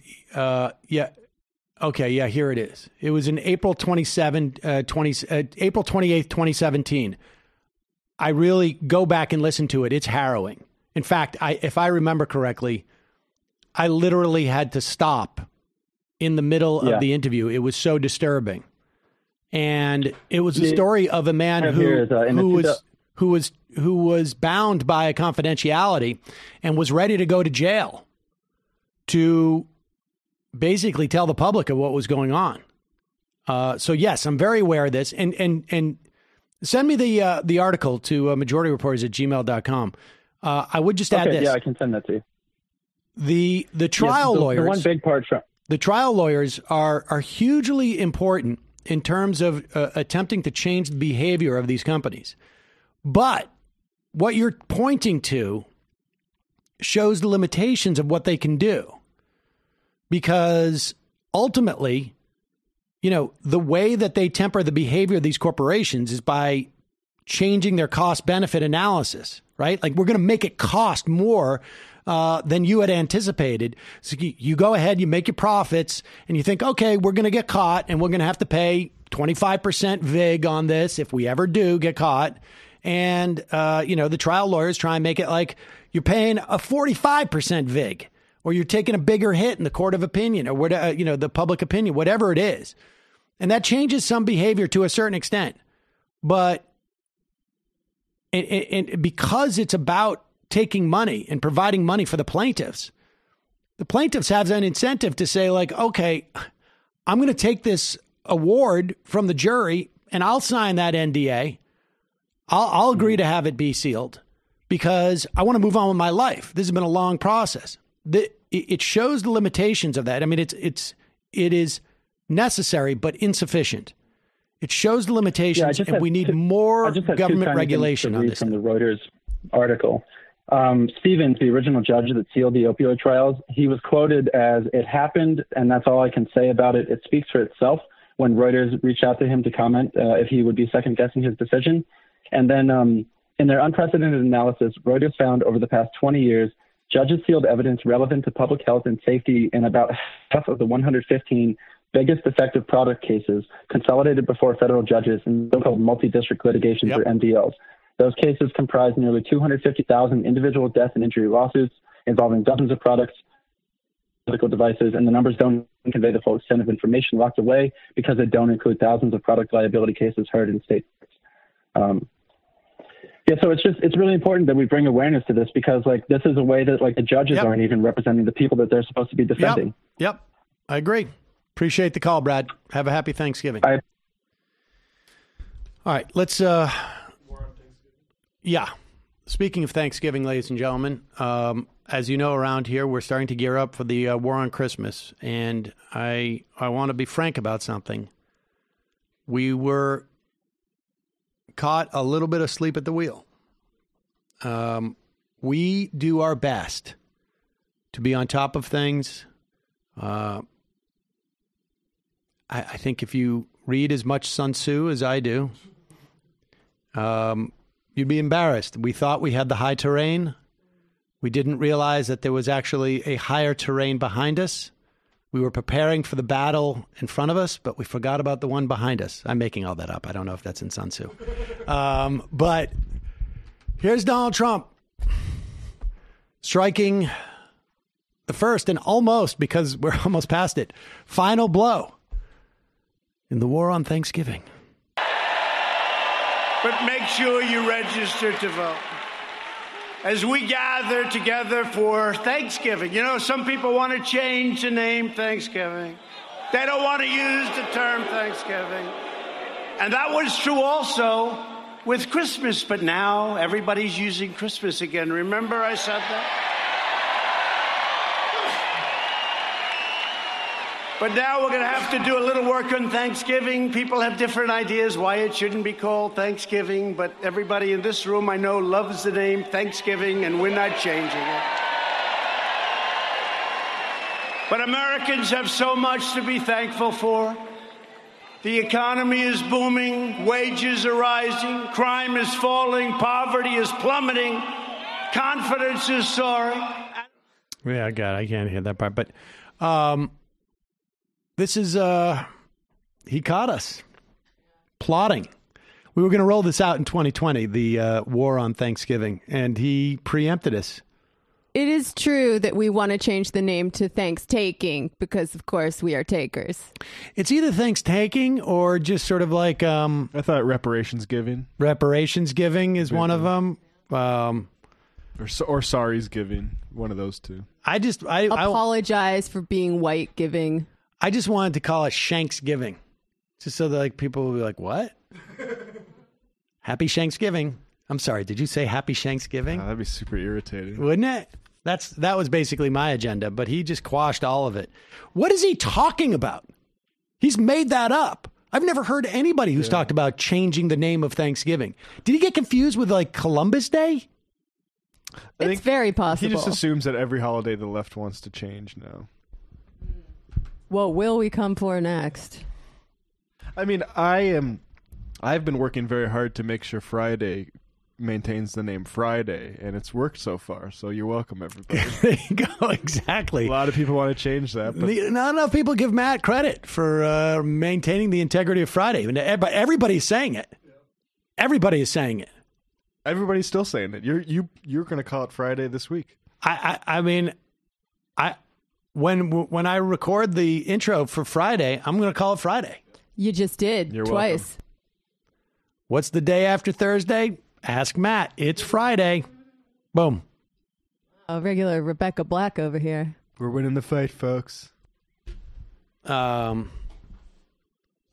you go. So congratulations, Matt, on Friday. Congratulations, Trump, on Thanksgiving. He gets... So on the impeachment front, what you're going to hear next week on the 4th, I guess that's a week from today, the Judiciary Committee is going to have a hearing on not the facts of the case, but they're going to take the report from the Intelligence Committee and they're going to hear essentially from constitutional scholars as to whether Donald Trump's actions meet the standard of high crimes and misdemeanors or bribery, or both for that matter. They'll be having hearings on next Wednesday. The facts in this case are more or less completely resolved. I mean, I don't know how much more resolved they can be. Now today we heard that there was testimony that was released that showed that 2 officials at the OMB, the Office of Management and Budget, resigned because they were baffled by why the money was being held up, the security aid was being held up to Ukraine. We also found out today, it was reported that White House lawyers gave Donald Trump a heads up on the whistleblower report. And subsequent to that, a couple of days, they released the money. In other words, the cops are here. The cops are here. The money got released anyway. That's right. I never took the money out of the safe because the cops got me in the lobby of the bank with the guns that I had. That's basically what's going on. Yet, they will continue to argue every single point here and deny.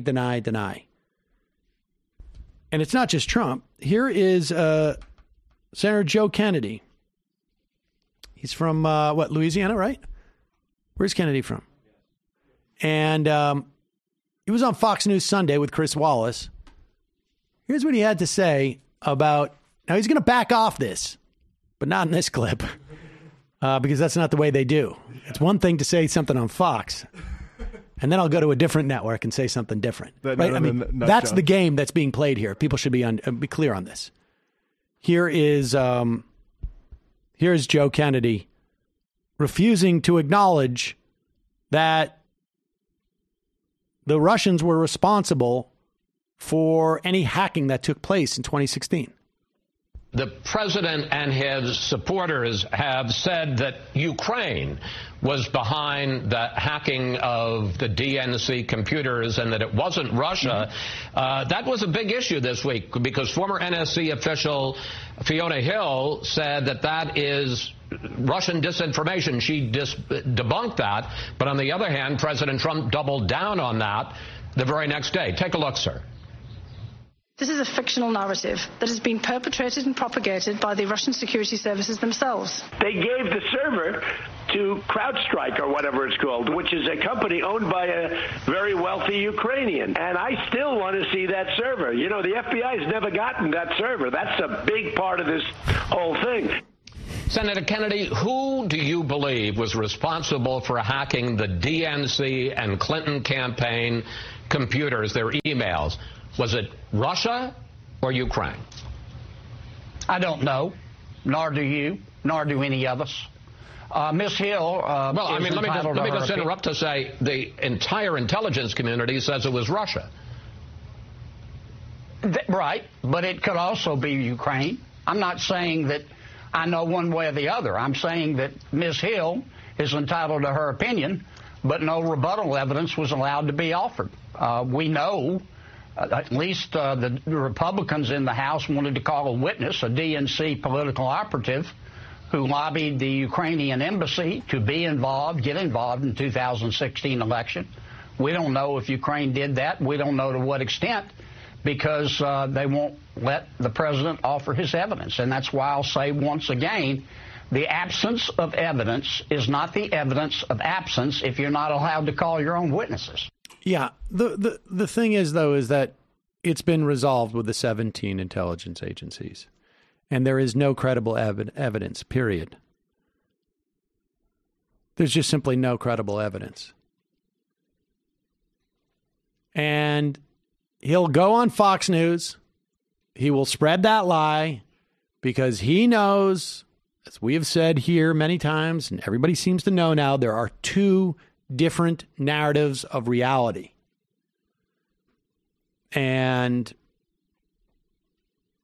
Fox News is to deliver one, everywhere else is to deliver the other. And they don't. Here's the thing. Michelle Bachmann, back during the Obama years, gave a response to the State of the Union for the Tea Party. And there's video of her doing this, and it provides I came up with a principle, I think, at the time. Because Michelle Bachmann was doing a direct feed to the Tea Party, but they also had another feed on her from CNN. They were not the same cameras. So this is the Bachmann principle. Here it is from 2016. Watch her speech. But the problem that he has now is like, how does he hold his base? Let's go. Let's just go see. No, go see if you can find the actual clip of her doing it. The non-Tea Party. Okay, see, here she is speaking. And I wish we had blown that up at the time, but you can see that she is talking to the Tea Party camera. But the CNN camera that is watching her, it looks very weird. So, in other words, this is the Tea Party camera right in front of me. Or this is the CNN camera right in front of me. And I'm talking to the Tea Party camera. And I'm talking like I am talking directly to camera.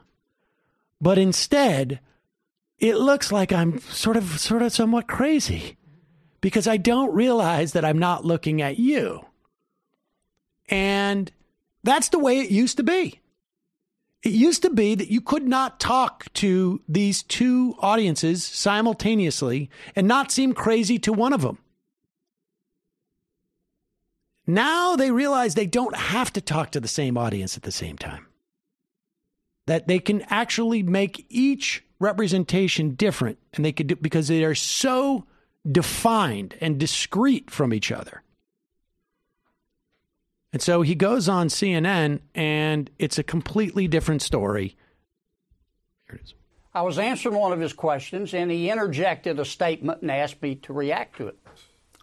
What I heard Chris say was he made the statement that only Russia had tried to interfere in the election.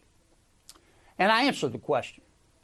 That's not what he said. I went back and looked at the transcript. He said only Russia tried to hack the DNC computer.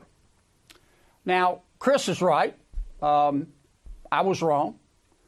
The only evidence I have, and I think it's overwhelming, is that it was Russia who tried to hack the DNC computer. I've seen no indication that Ukraine tried to do it. Yes. So he's going on to say that, though, that they did interfere in the election. Now, look, here's the thing. All the evidence that he supposedly saw about the hack also included any assessment of any other interference in the election. It's not like the CIA and the 17 intelligence agencies said, we're just going to tell you about one attempt. They lay out all of it. He knows there's no evidence of Ukraine doing anything. But he needs to go back on CNN so that he doesn't look like a complete raging lunatic, mostly to his colleagues.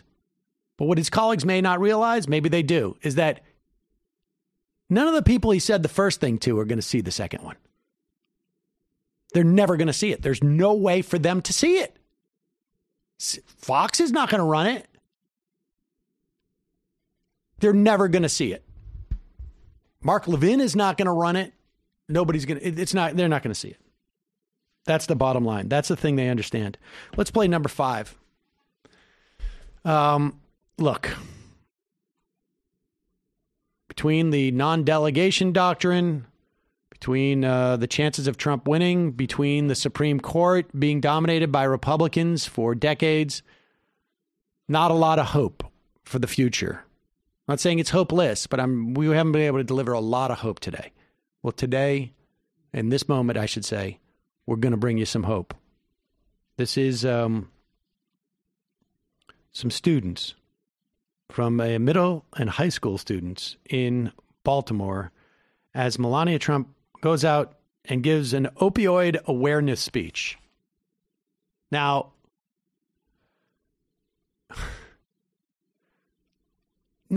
just the idea that you would go on an opioid awareness tour to high school students is indicative of you trying to obfuscate what the problem has been and is. Right? Like this is not, the opioid abuse came from over prescriptions of prescription drugs that were sold under false pretenses, in some instances, were sold with a full awareness that there was abuse going on, et cetera, et cetera, et cetera. And a world that promotes alienation, malaise, disconnection, and not to mention like material poverty. There's some of that, although there was a report that came out yesterday, and I've mentioned this before, but now apparently the report has been finished by a NIBAR study that African Americans suffered a disproportionate amount of deaths during the opioid crisis because doctors, it's twofold. One, they lacked insurance.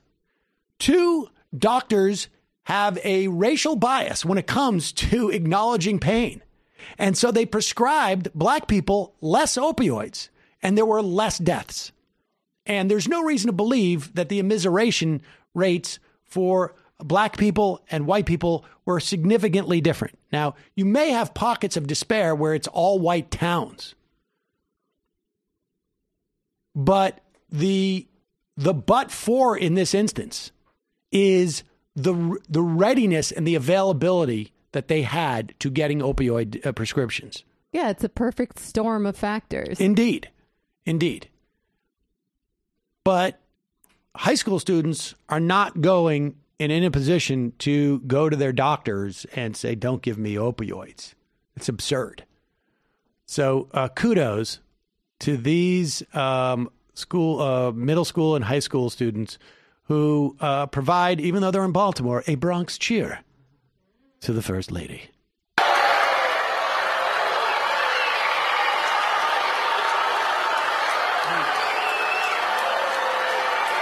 Okay. Thank you, Jim, for the warm introduction and for inviting me to join you today for such an important event centered on opioid awareness. I'm in this fight with you, and I'm fighting for you. I encourage you, if you are struggling with addiction right now, reach out for support. Whether it's a teacher, parent, friend, grandparent, coach, or pastor, talk to an adult in your life that you trust. It is never too late to ask for help.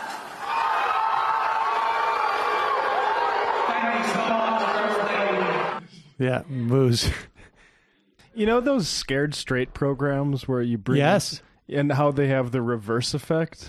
Actually, there's been studies... Oh, is that right? Actually, yeah, you basically can help. I don't know what the mechanism is, but it can have the reverse effect. I feel like this is a similar thing. Yeah, because they meet a bunch of cool criminals. This is like you hear about, too many people are asking their doctor for opioids when they have pain or something, whatever the logic of this message is here, and then they're going to probably do it. I don't know. It's basically just her going out and saying, like, if things are tough, ask for help to somebody. Be best. Unbelievable. I mean, good for her, I guess. Who knows? Like, I don't know what her level of awareness is of any of it. It'd be nice if she called out the Sacklers by name. Exactly. She really doesn't care, do you? My guess is that she doesn't really care. I mean, I think she's worn fashion to that precise... I think so. That's what I'm getting at. Just a coincidence. You know, you just a coincidence, I'm sure. Believe the things that people tell you. Indeed. This was pretty great. The annual Harvard-Yale game took place in New Haven this year. That's the football game. During halftime, protesters stormed the field. 42 people were charged for their role in disrupting the game. I don't know if they did it during halftime or they did it actually during the game or right before they were about to start, maybe the second half. And both Harvard and Yale football players, came out with statements in support of it. But here it is. Here's the clip. Kickers are trying to set up. Yeah.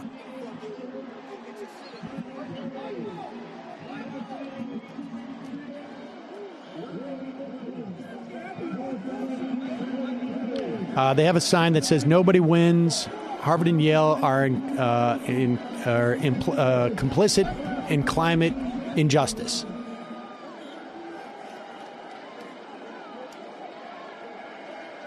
This is good stuff. Weird. Donald Trump did not attack them. Isn't it? A little weird. You'd think that he would, because they're coastal elites. Yeah.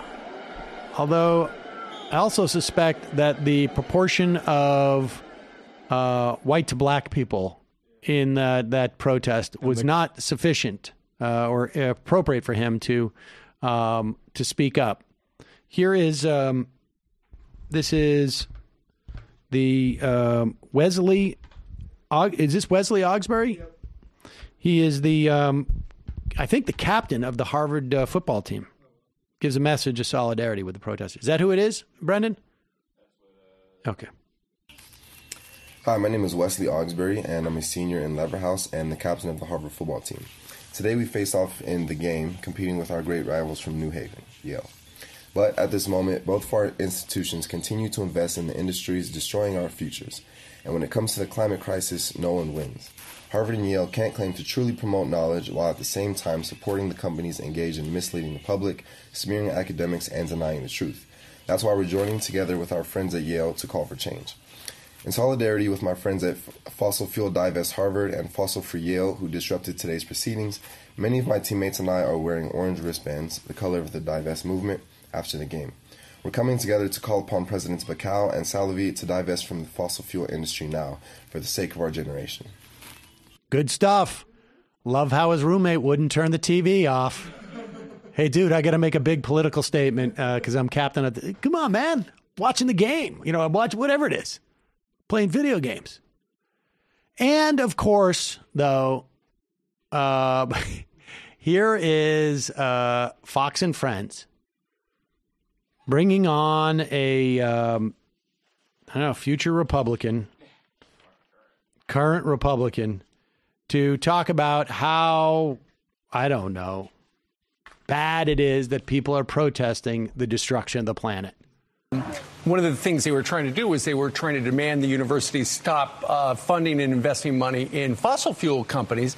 But at the same time, when you think about it, if they did that and they abandoned those kind of investments, you say the first thing the university would have to do then is probably cut financial aid to students and to things to Pause it. Can someone get me the endowments of these? Harvard is $40.9 billion. 40.9 billion with a B dollars. And if they divest from fossil fuel companies, presumably that will wipe out their $40.9 billion. What? Really? Where does this kid go to school? These guys know Economics 100. This kid goes to Harvard? Yeah. A lot of dumb people at Harvard. Folks. Or he's in the theater department. Or the business and he's just doing a theater piece. Here we go. And they abandoned those kind of investments, you say the first thing the university would have to do then is probably cut financial aid to students and to things to students who really need that money. Yeah, for sure. I mean, the university's endowment principally is designed to take care of all the things in the university that need funding. Some of the things, the cream of the crop, the things that are quite luxuries, like Harvard's great financial aid program, rely on this endowment to perform. It's ironic that the people that are taking the field... Pause it. Do you know, let's say you get, 5% interest on that $40.9 billion? But financial aid is a luxury. Oh, yeah. No, they're not going to. They're going to have to cut back on the sweet snacks in the dormitories if they. I mean, this is.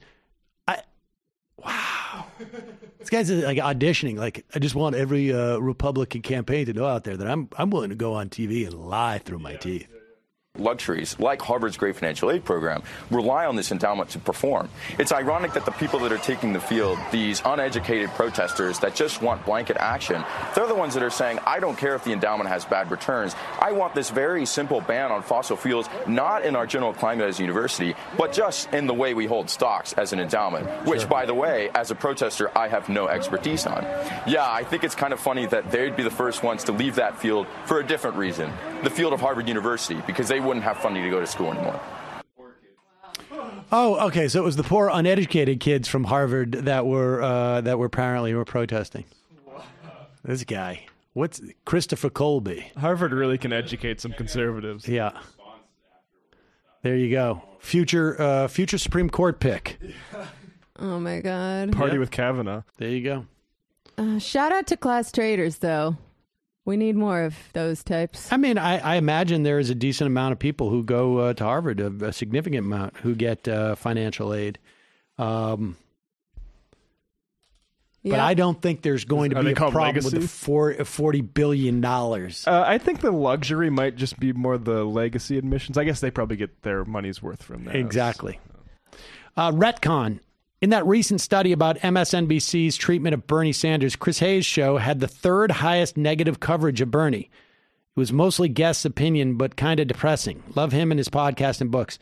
I got to look at that. I mean, I suspect it's probably a function because on other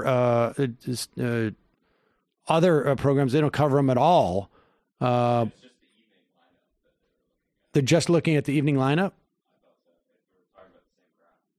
Well, if it's the third highest, there's only 3 shows on the primetime. Oh, 7? Oh, right. Oh, yeah. 4. That surprises me. I will take a look at it. But I can tell you that I rarely get on there now to talk about the primary. Rarely. Eggs and Marxism. Trump definitively made up they're trying to change Thanksgiving, folks, after hearing someone talk about their Friendsgiving party one time. I don't even think he heard that. JJ Cool, I bet you could get Trump to promote the Majority Report by suggesting it be called Trump's Giving. Is it possible you get a cabinet position, too? Brock from VA, never seen anyone blink as much as when they lie, as Kennedy just did. Chris from Ohio, I want you to I want to wrap you up in a cute little Thanksgiving sweater, you cute dorky boomer. Thank you. That's very sweet. That's very sweet. Mojack, what do you think it would take to get more left moderators for a DNC primary debate? Not necessarily this cycle. People like you, Cenk, Crystal Ball, Ryan Grimm, etc. I think it would take some type of large meteor. Maybe a wormhole to another reality. Exactly. Yeah, the way to do that would be to try to find some way to get candidates to do an independent panel. Son of Spam. Hey, MR Gang. Sam, you forgot to thank your awesome coworkers for making your show so great. Well, I was going to wait till the end of the program.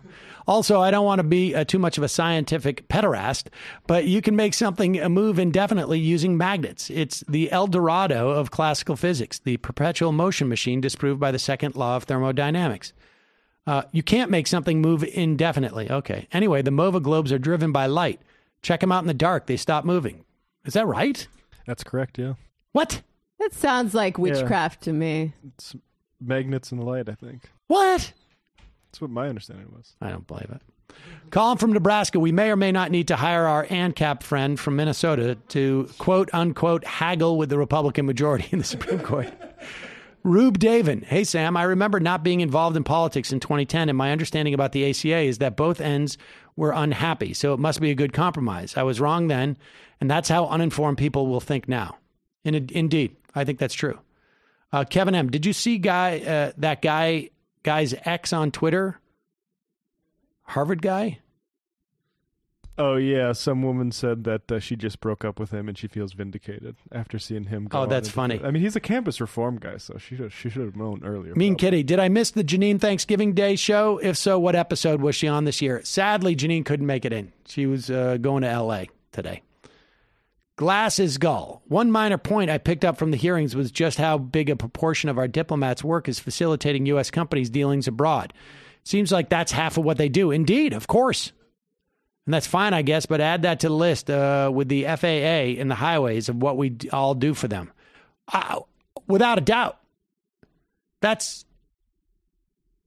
more than half of what we do. That could be 95% of what they do. Not necessarily directly. Maybe 50% of it's direct, and the other 45% of it is like indirect. We're just trying to create a better context for U.S. Companies to do business here. That type of thing.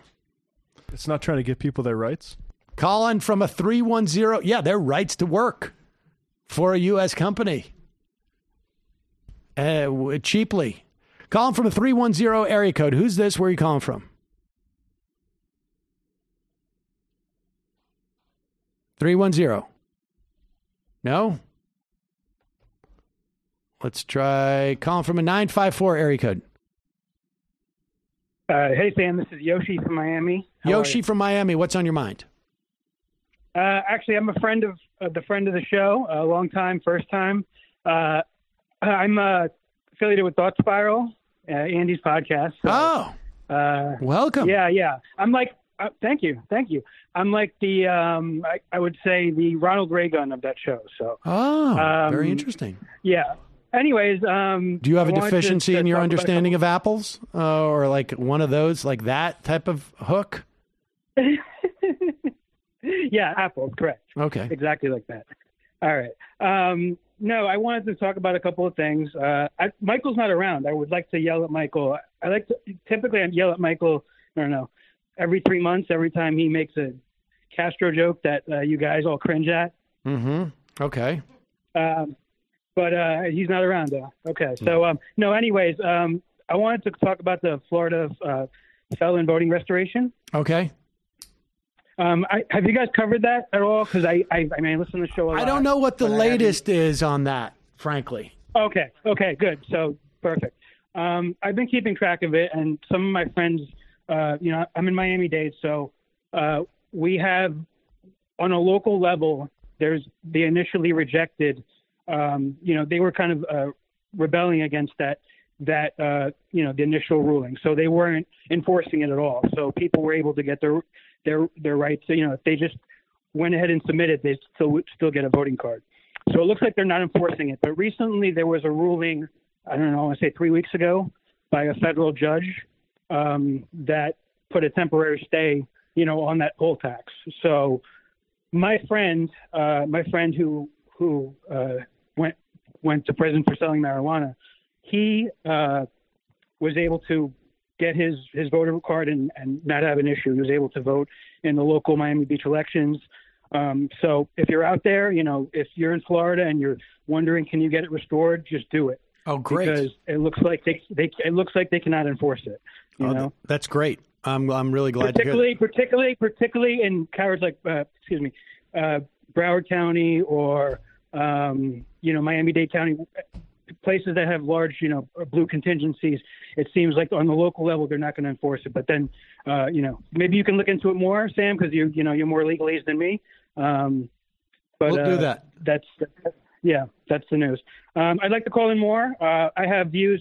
I appreciate the caller from before talking about Colombia, because I'm part of Cuban heritage, part Jewish heritage, various other heritages. A Juban, as I recall that they were called. Yes, correct, Juban. I'm part Juban. So when Michael makes those all jokes, Juban. Right, you're part Cuban, part Jew, Juban. Yes, correct.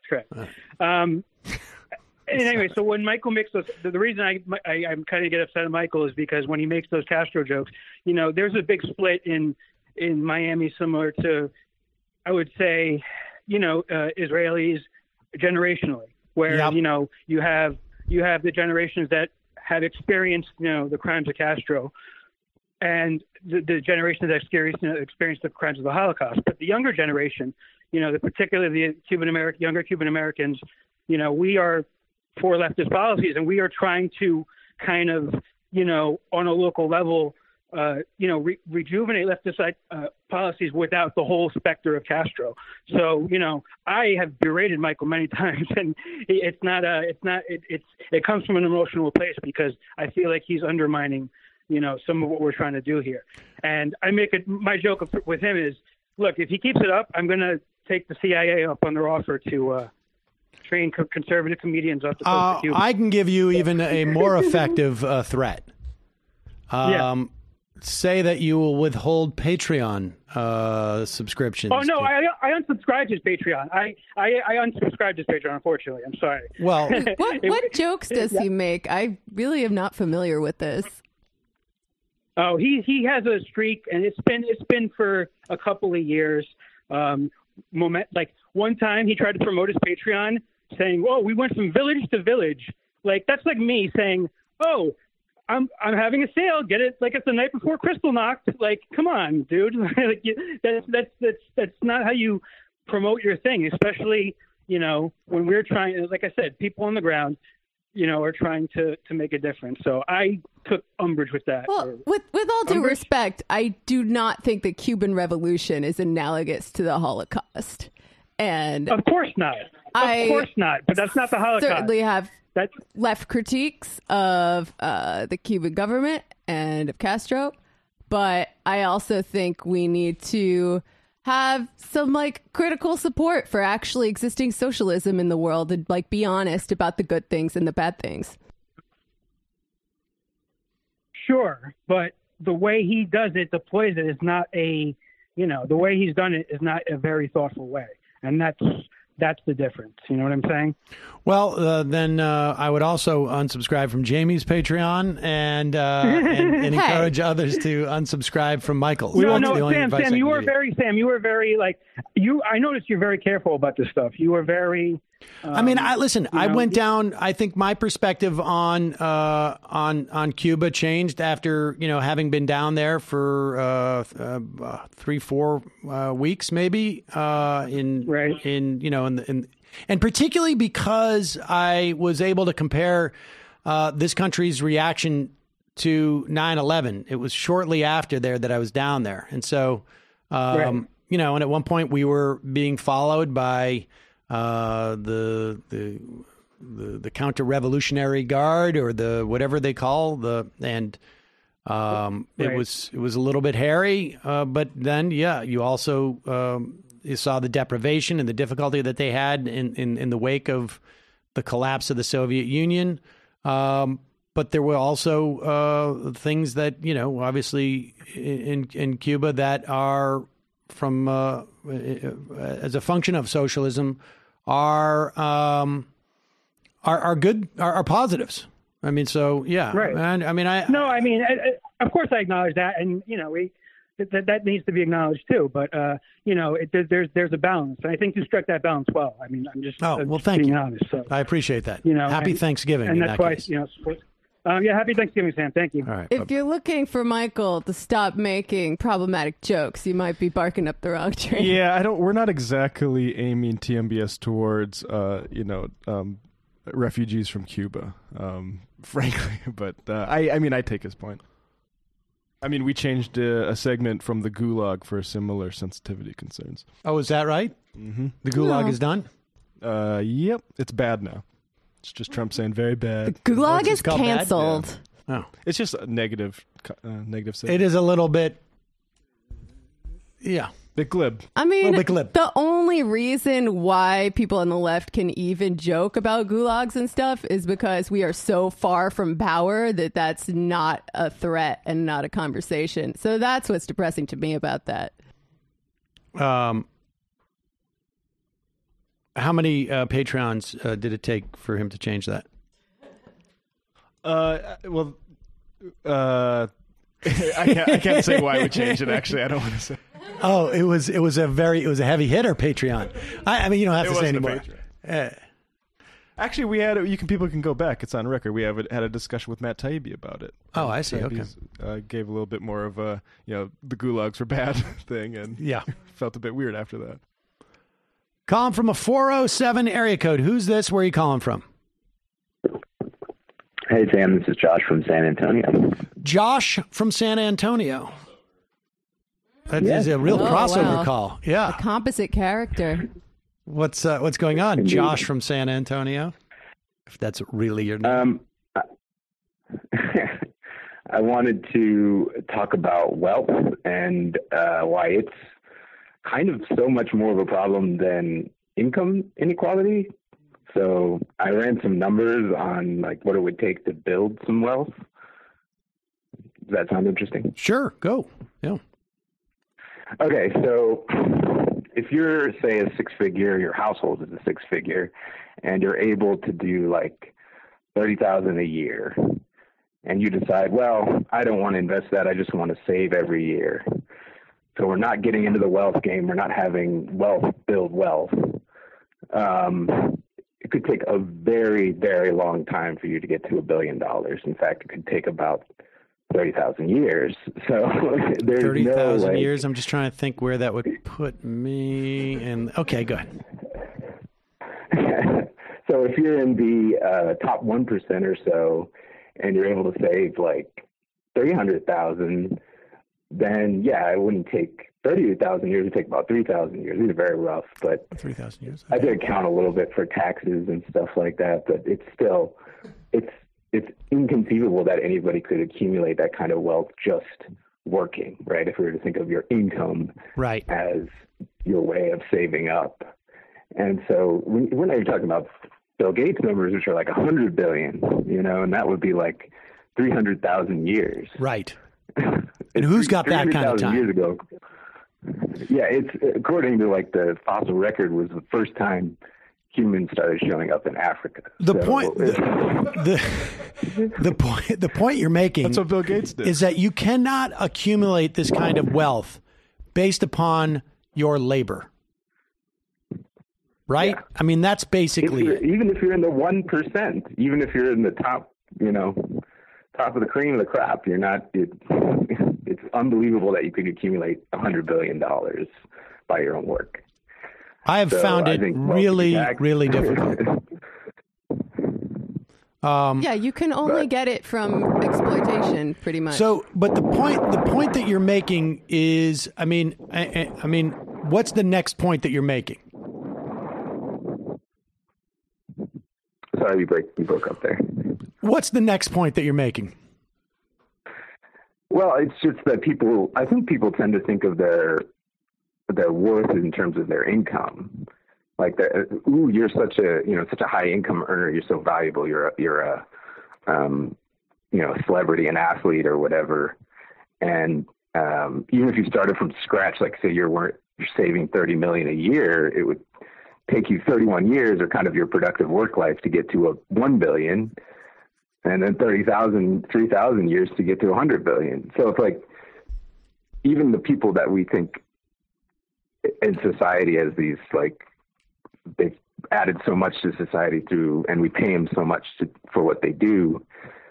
It's not like, we got to stop thinking that we can be those people and be Bill Gates, right? There's not right. No, that's a good point. It's I appreciate income. The call. When your money is making money for you, that's passive income. You didn't work for that. When your workers are making money for you, you're not doing shit. Sorry. Appreciate the call. Right. Have a good Thanksgiving. Call from a 678 area code. Who's this? Where are you calling from? Hey, this is Ian calling from Atlanta. Ian from Atlanta. What's on your mind? I wanted to talk about Obama. Okay. And some of the comments that he made recently, specifically the ones he made about Twitter and posting on Twitter and how that's not real activism. I was wondering if you guys feel like the left should have pushed back kind of harder on him when he made those comments, considering like when we were doing real activism, Occupy Wall Street and stuff. Yeah. He didn't say anything when they sent in cops to bust people's heads and arrest them, or Standing Rock when people were getting their arms blown off. He didn't say anything about that either. Well, so do you feel like the left should have pushed back? I mean, at that point, because I feel like he's trying to give us a death by 1,000 cuts. Well, I think supposedly he was misquoted or whatever. But I think broadly speaking, it is important for people to understand the failures of Obama. And not just in that area. I mean, you talk about Standing Rock, you talk about Occupy, but you could also talk about Wisconsin, which was, far less.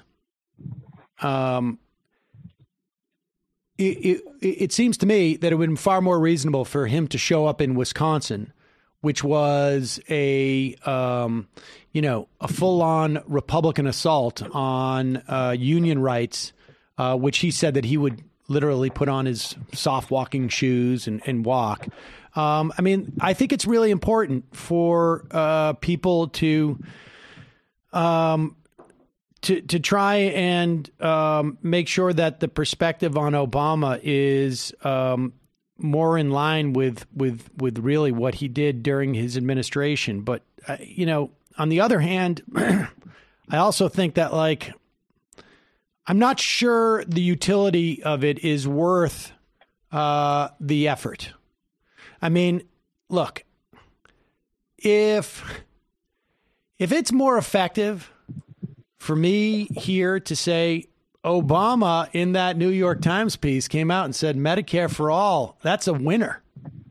And I was to reach people who were Obama fans and they'd be like, if Obama says it, I'm going to buy it. If that's more effective in my mind, then, I just... Would you rather be seen pushing Medicare for all or attacking Obama?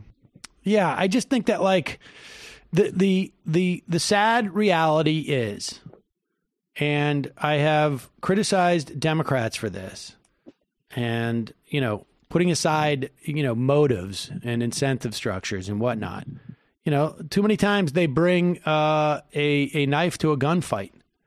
And, there's multiple different ways to interpret that, but it's like, look, fight a communication war. And right. And I feel like Bernie Sanders' whole movement is based on a grassroots movement. It's based on the people getting out there and spreading the word, because it's not going to be spread on corporate media. Yeah. And Barack Obama is basically coming out and saying, hey, you guys, that place where you can go, you can share your own opinions. I don't like that. Shut up. Yeah, no, I think that's true. I think it's true. Let our corporate commentators control the narrative. You guys be quiet. And meanwhile, I'm going to go here to Flint, Michigan and drink the water so that everyone thinks that it's safe and we don't talk about that anymore, and do all these things to stop real activism, as he says. Yeah. Real activism. Yeah, I know. I agree. I agree. And I think, but the best way to push back on that is just to get out there and do more activism. And then talk about it on Twitter. All right. Appreciate the call, man. All right. Thank you. Bye. Let's go back to the IMs. Glasses Gull. One minor point I picked up from the hearings is just how big a proportion of our Oh, yeah. Okay. We got that. Michael Brooks truancy problem. I now support Kamala Harris because of Michael's behavior. Jay Tingle. The crimes of Castro? The crimes of Castro? Has Castro violated law more than any other leader? You were followed by Cuban police because you were American and you were filming. The last time I smoked pot was in Havana in 2000. It did not seem like a police state. People are poor in Cuba, but the elite are not living in luxury. A good rule of thumb would be to take Gusano criticism of Cuba and compare those with Haiti, a Caribbean capitalist paradise. Look, there was a considerable amount of political prisoners in Cuba. I think, I don't know what specifically the crimes that that guy was talking about, but it was an oppressive regime. Is Haiti any better? I don't know, but I can tell you that there was an active sort of like governmental policy, at least stated, to immiserate the people in Cuba.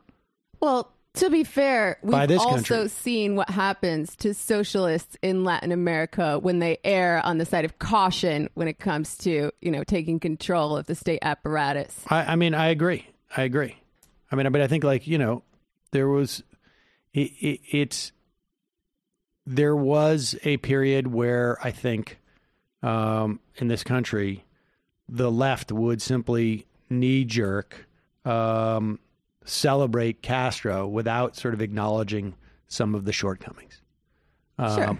And I agree with that. I've spoken to people like that. Yeah. I think it's a little bit glib, but on balance, I think you'd rather not have money in Cuba than not have money in this society. Oh, yeah. it's much better to be poor there.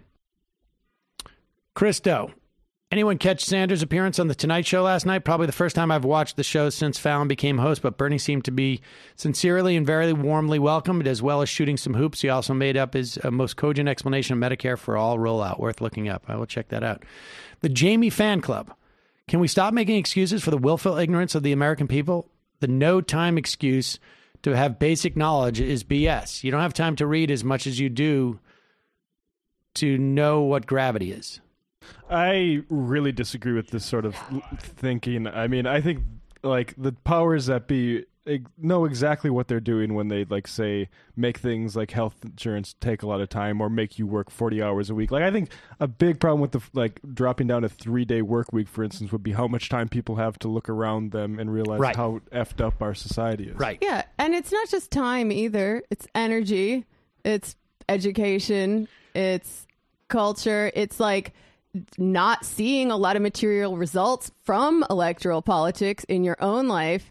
And all of these powerful factors are working to uphold the status quo. I don't think we can blame it on individuals. Exactly. That's so neoliberal. But I will, but in my book, Blame It on the Electorate, I do speak to this. Pajama Boy, when it comes to his Patreon, Michael is a capitalist to his bones. Wink, wink. Michael has lines prepared for that line of attack, so try him. Oh, he does? Yeah. What does he say? I've heard a number. Well, he's a Marxist, so he takes capitalism seriously. Which is fair enough. Yeah. That. No comment. It scans. It works, yes. But it's not just a question of taking it seriously. It's a question of practicing it seriously, right? Some of us live our principles. Bullprog. Did you hear about the launch of Jordan Peterson and Dave Rubin's ThinkSpot platform where you have to pay for each post you make? I predict a major success. Not. I got invited to that. You did? Yeah, but I have my own username on Discord, so I didn't think my cover would last long enough. So I might circle around back to that with a fake. You got invited on Discord? Somebody Discorded me. I don't know what the terminology is, but said, "Hey, would you like an invite to this ThinkSpot?" And I didn't know what it was, but now I do. Shoot, how do I get in on that? I might be a member for all I know of the Dave Rubin podcast. So. As of yesterday, Tim's Kiddie Pool, as of yesterday, have successfully turned my mom, dad, grandparents, sister, brother-in-law from Biden supporters to Bernie supporters. It didn't take long, folks. Wow.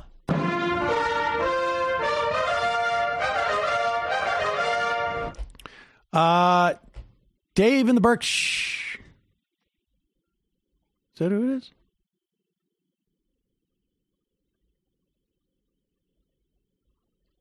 (413) Yes, Dave in the Berkshires. Dave in the Berkshires. That's what I thought. What's up, Dave? How did you know? How did you know it was me before I? 413. Oh, okay. Anyway, well, now you got me off track here. I did catch a little bit of that Trump rally. Oh my God. PBS was streaming it. I couldn't understand why, but I knew you would talk about the war on Thanksgiving today. Yes, but that's not why I'm calling. Okay. So Epstein. Did you guys catch the? You probably didn't, but the Senate had a hearing on the Epstein death, and I caught a clip from C-SPAN on it. Yeah. And the Republicans were really grilling this acting head of the Bureau of Prisons. And I don't know, the clip was titled Senators Ask About Jeffrey Epstein's Death. And this combined with Fox being the only media which seems to be keeping the current coverage makes me think that the right wing is going to roll out a Vince Foster 2.0 for the 2020 election. I mean, I don't know how they can do that. It was in custody of theoretically, Bill Barr is in charge of overseeing all of that. But I do think that it serves them to make a story out of Epstein at a time when the president of the United States is about to be impeached. That's what I think is going on there. I think it's just look at this shiny object, which is not to say that it doesn't deserve scrutiny.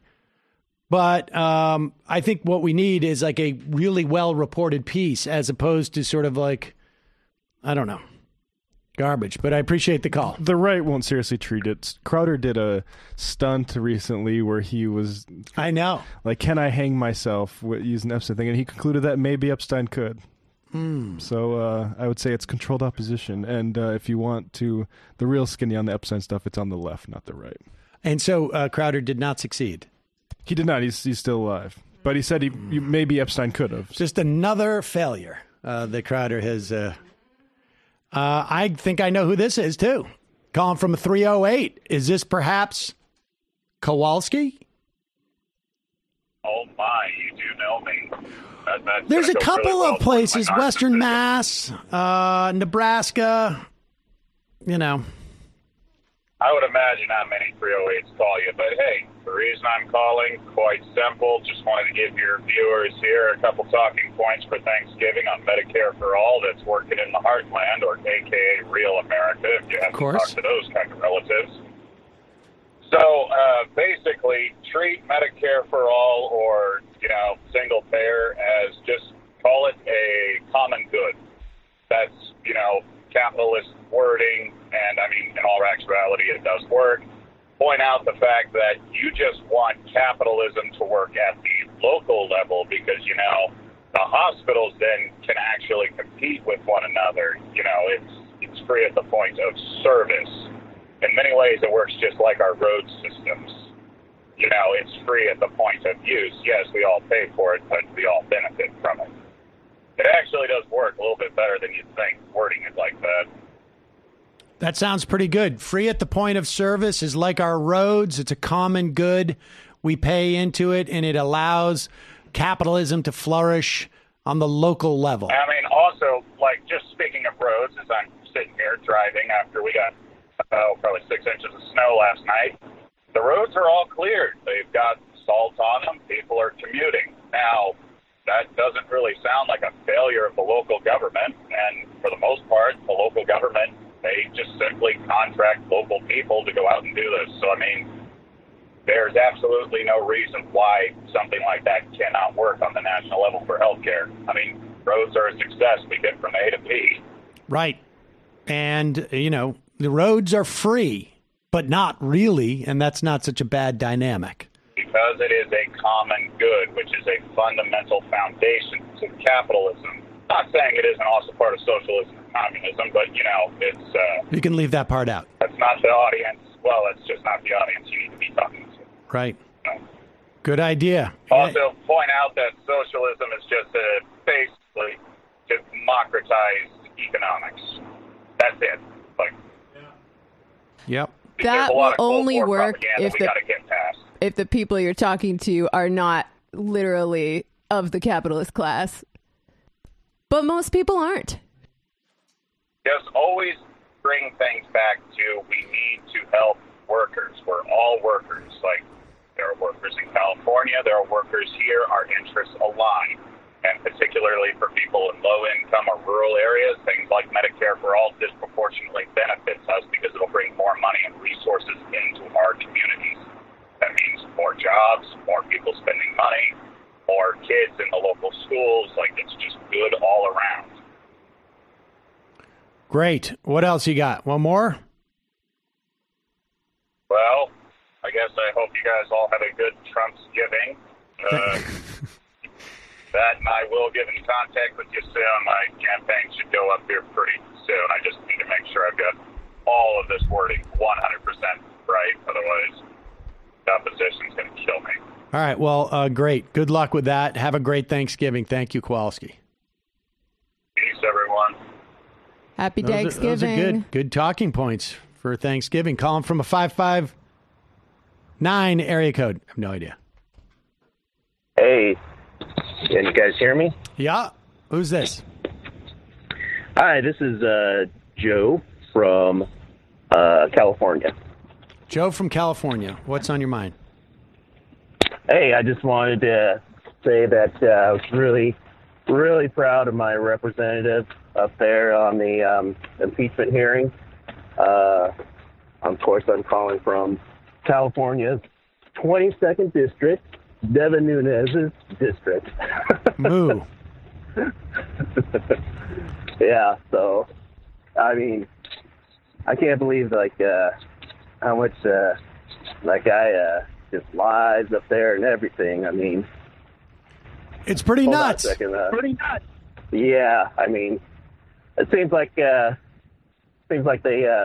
go there to Congress and they get their shame gland removed or something. Well, I think it's quite possible, and I'm getting feedback. I'm going to let you go, but appreciate the call. I think it's quite possible that Devin Nunes has a little bit more investment in these hearings than your average congressman might. I suspect his involvement is a little bit deeper than your average congressman's. And you know, I have no sense of that other than what's been publicly reported, but he seems to have been extremely active for a congressman in the reelection of Donald Trump, like him sending representatives over to Ukraine, him getting involved with he seems to be intimately tied. Trying to make America great. Trying to make America great in some unnamed way. All right, look, folks, here's what we're going to do. If you are on the phone, if you've been on the phone for longer than 30 minutes or so, we're going to race through and get to you. I can't promise anything less than that. And we're going to do about really like 60 seconds per person. All right, we're going to do this as a Thanksgiving treat. Calling from a 585 area code. Who's this? Where are you calling from?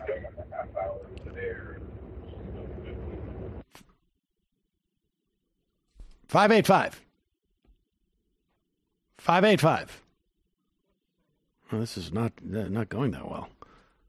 All right. Calling from a 774 area code. Who's this? Where are you calling from? You got about 60 seconds. Go. Hello? What's going on with our phones? Oh, hello. Hello. Who's this? Where are you calling from? It's Corey from Worcester. Corey from Worcester. 774. A little more succinct. Okay.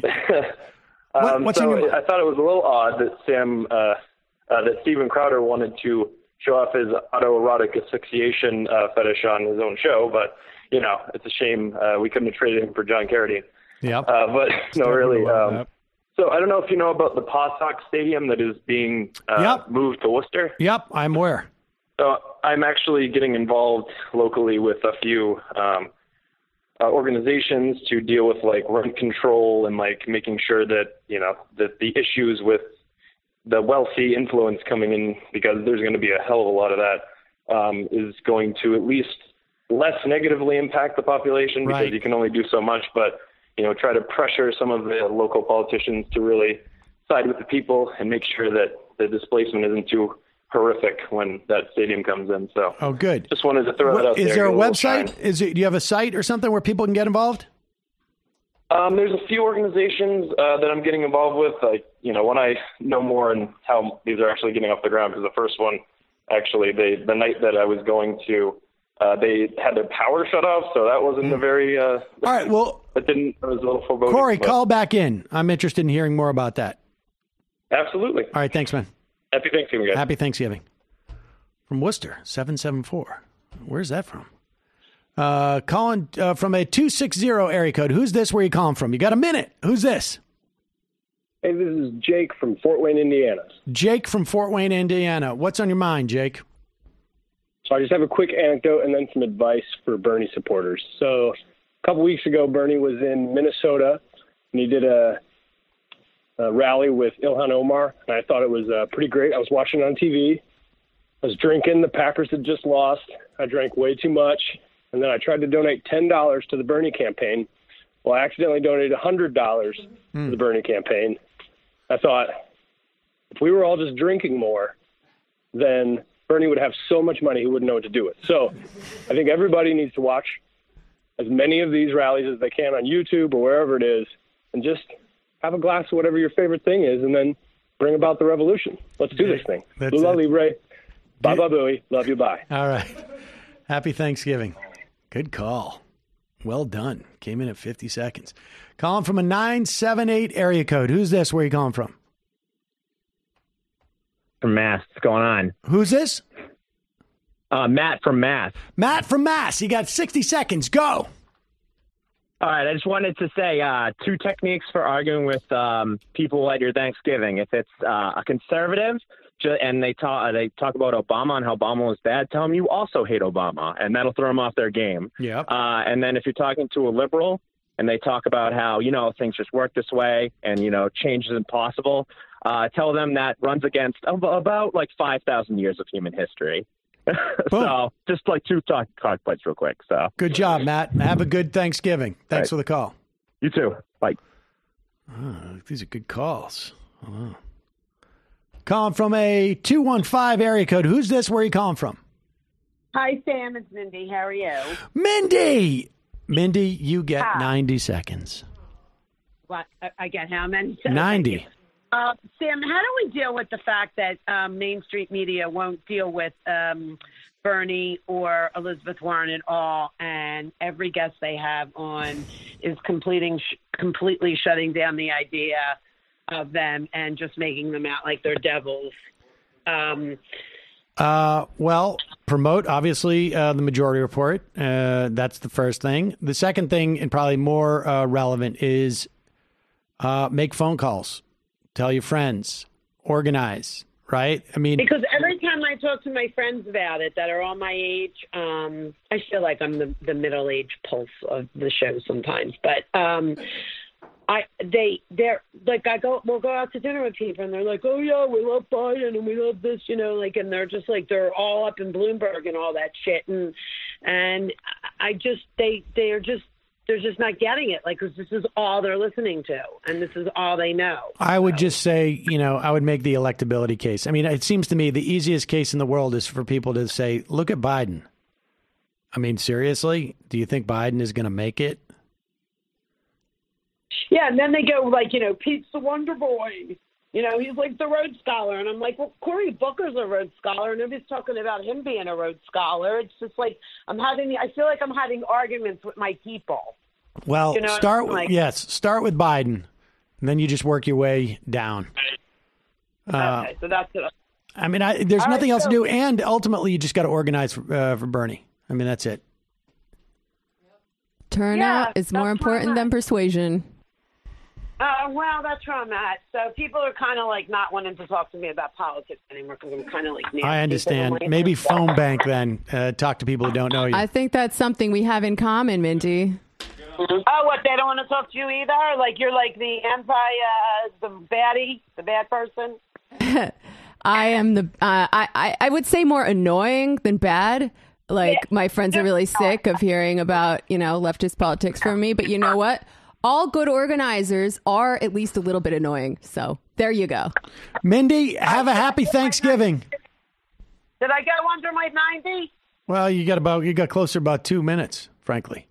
Oh, great. Thank you. Love you guys. Love you. Thanksgiving. Bye. I'm not dead. I'm just not saying it. I'm just not on that much anymore. I'm not calling in. Just listening. Well, I appreciate you calling in now. Happy Thanksgiving. We miss you. Calling from a 732 area code. Who's this? Where are you calling from?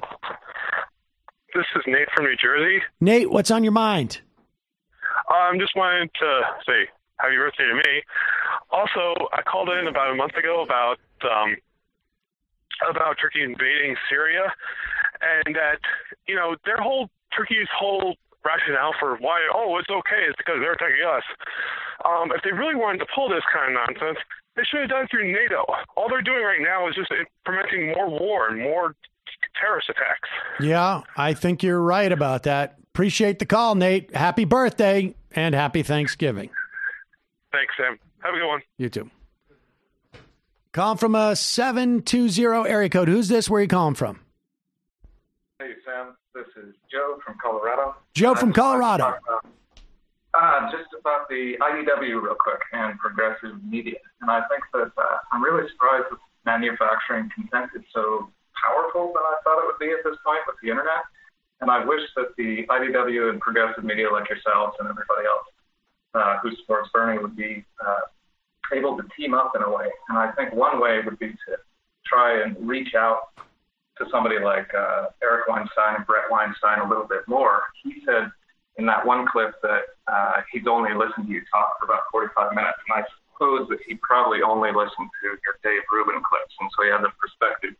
I talked to Eric on the phone personally for an hour. And that dude still let Sam Harris call me a psychopath on his show. So, I mean, it's insane, I don't know, I don't know. Do I need to send him a muffin basket? What do I need to do?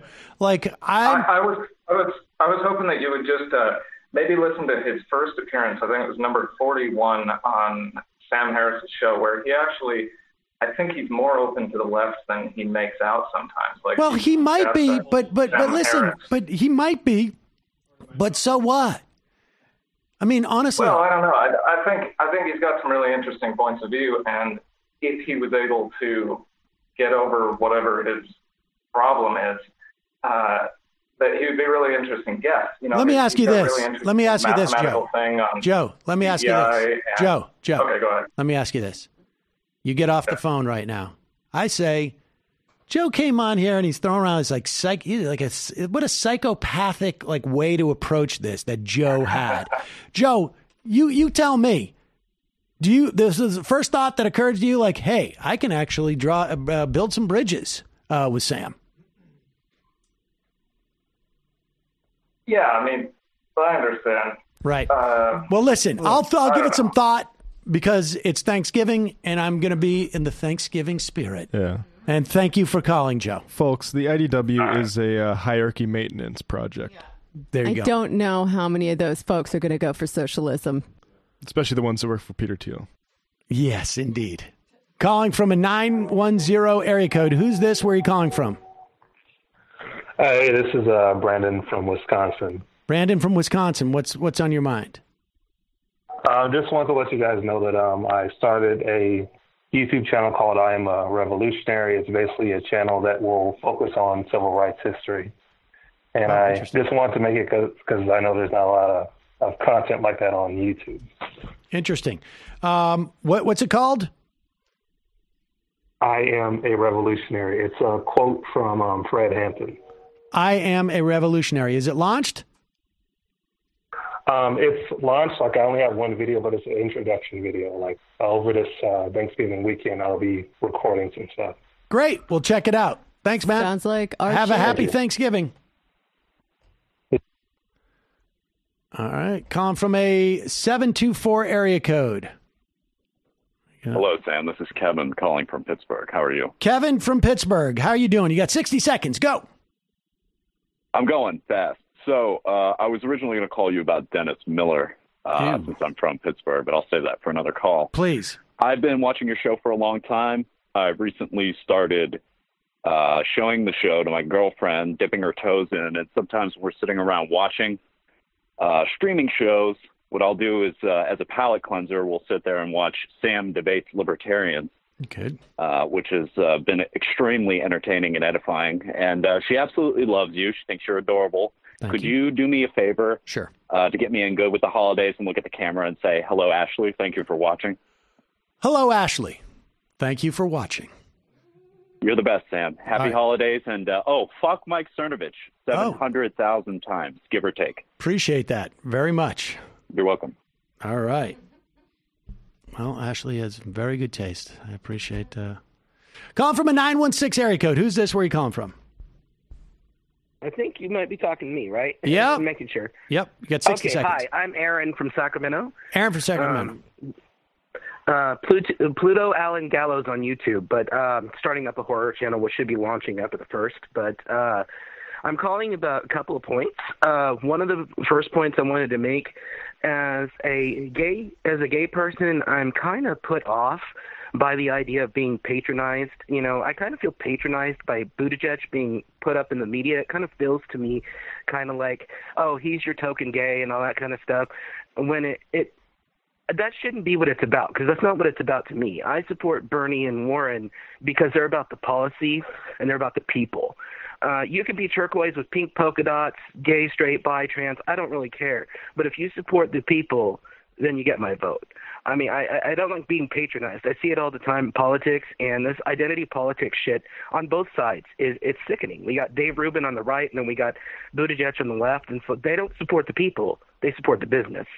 That's not cool to me. Yeah, no, I appreciate that. And the only thing I would say is that I do think that, like, look, ultimately, and obviously your experience has been firsthand, but I do think that just, and I don't know how old you are, but I 44. Okay, well, so you're old enough to have seen this too on some level, like, you know, just the implications of like, you know, Will and Grace, right? Or you know, shows like, or, you know, Ellen coming out.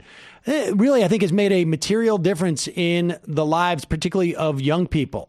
But when it comes to the presidency, I agree with you. I think it's, you know, all well and good that he shows that gay people, you know, should be considered for every position in life, and it normalizes it. I mean, it's sort of ridiculous to say this in New York. It sort of feels like, but in parts of the country, still, it's a real issue. But I agree with you; it's not sufficient. Something about what you just said. Yeah. Can I interject real quick? I'm actually right now currently displaced. The reason why I haven't started my channel is I'm currently displaced because of A, my sexuality, and B, my disability. And I'm in Sacramento, California, of all places. Right. So okay. I'm right there with you. I understand what you're saying. But I also agree with you that, like, it is not sufficient. That should not be the primary selling point of your or the exclusive selling point of your candidacy. I appreciate the call. Yeah. Have a happy Thanksgiving. Love you guys. You too. Bye-bye. Calling from a 347 area code. Who's this? Where are you calling from? This me? Yep. Got 60 seconds. Go. Hey. Okay. This is Anthony from New York City. Are you familiar with the Byron Allen versus Comcast case going on in the Supreme Court right now? No.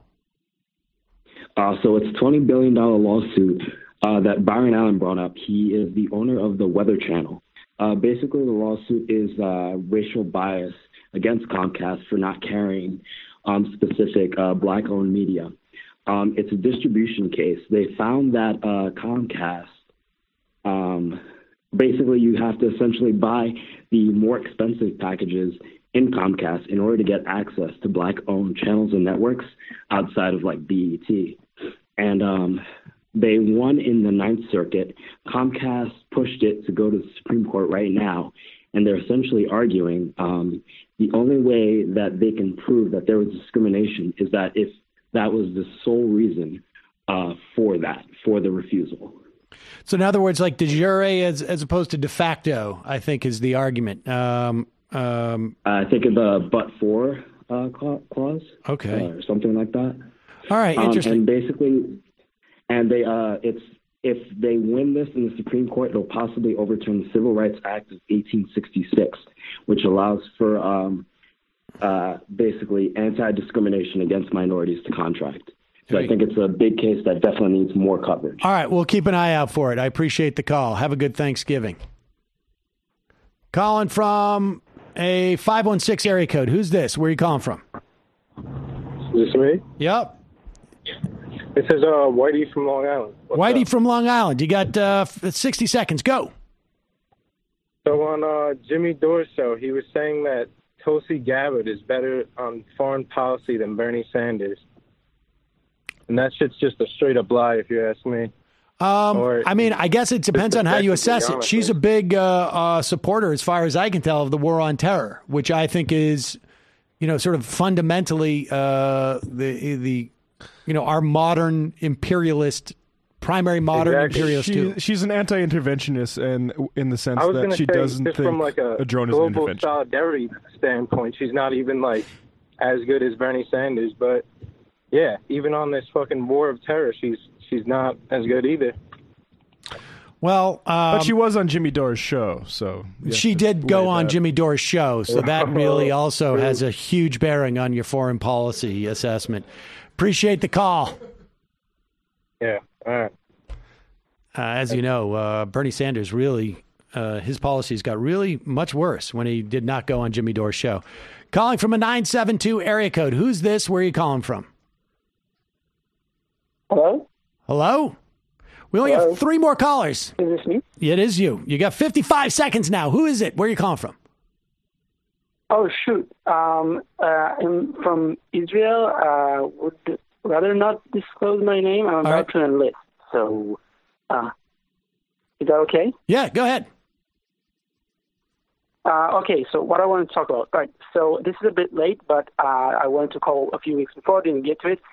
Back when the Zuckerberg hearings were being played out, coincidentally, in Israel, there was a pretty large liberalization of the online banking sort of services. And very surprisingly, suddenly, LibraCoin started a very large marketing push on various media networks.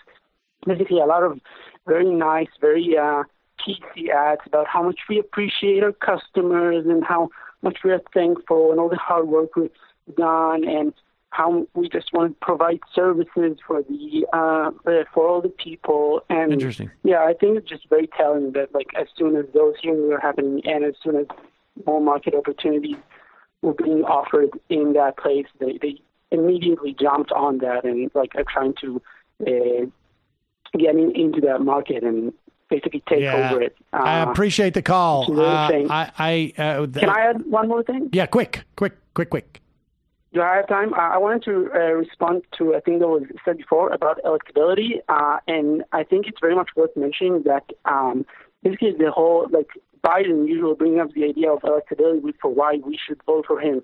But the thing that him and the Obama coalition, I guess you could call it, don't mention is that they didn't just lose the 2016 election. They lost 3 elections, 3.5 technically. They lost in 2010, they lost in 2014, and they also lost in seat in 2012 as well.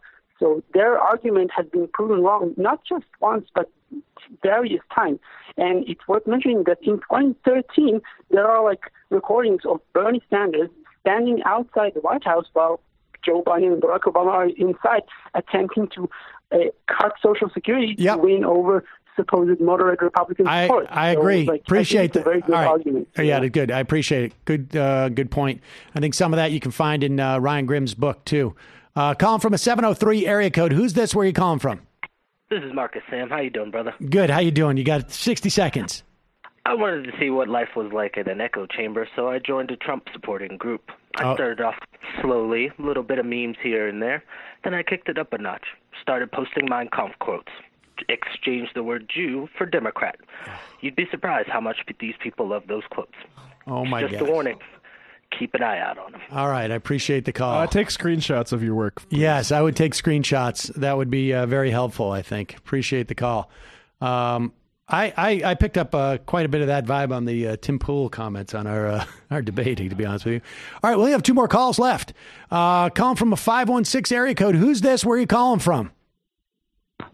Hello, am I on? It's Maya. Maya, you are the second to last caller before Thanksgiving. Oh, my God, yay. You got 60 seconds. So I had a protest on the 25th against Seth Meyers in New York City.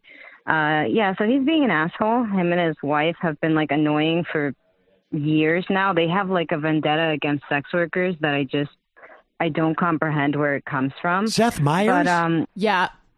This is a real thing. What? Okay. Yeah, I'm actually thinking of today I'm going to a Thanksgiving dinner with my sex worker colleagues, and we're going to be planning a protest, outside his show, basically, because it's getting bad. So he hosted an event because they're going to be introducing a bill that's going to criminalize sex workers. Obviously, it's going to be the Nordic model. So he hosted the event at WeWork in New York City, which I just love the location they picked for this.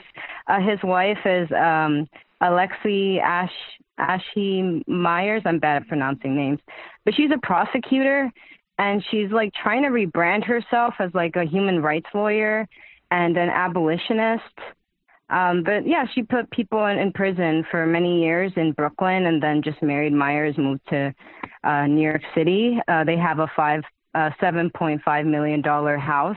She works for Sanctuary for Families, which, funny story, like the price of their house is literally the amount of funding that Sanctuary for Families has.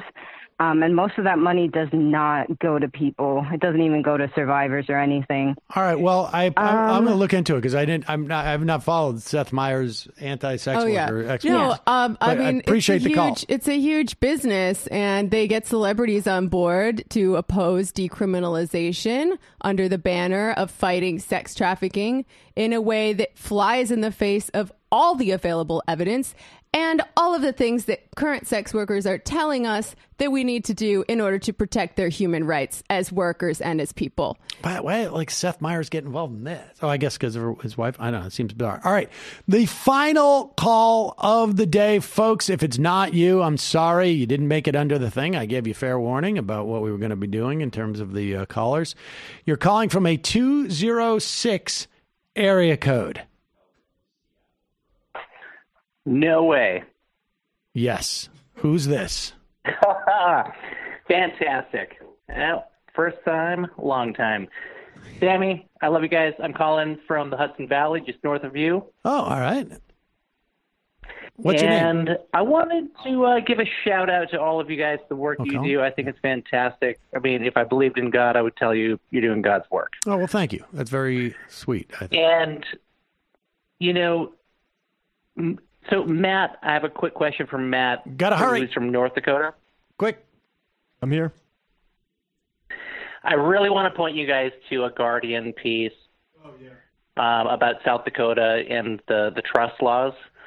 The Great American Tax Haven, Why the Super Rich Left South Dakota. Oh, yeah, Matt, we did being that from book. North Dakota, I believe that he's probably aware of this. Definitely something to put on your radar. We have that book, actually. It is, We have a Shaxton. Oh, Financial Curse. Yes. Did we? Yeah. Did we interview this is him? a very recent piece on November 14th by Oliver Bullo in the Guardian.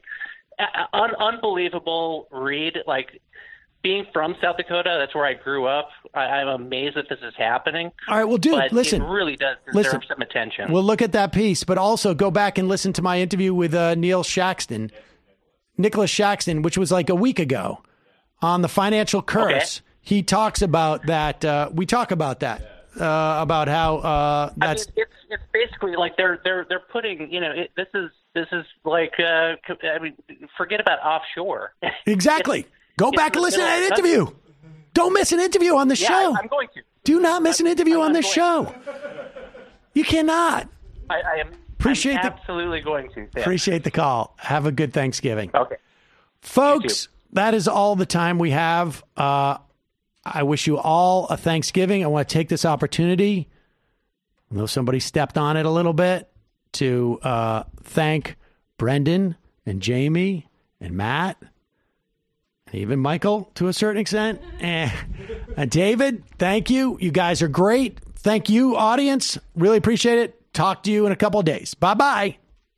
It might take strength I got to get to where I want, but I know somehow I'm gonna get there.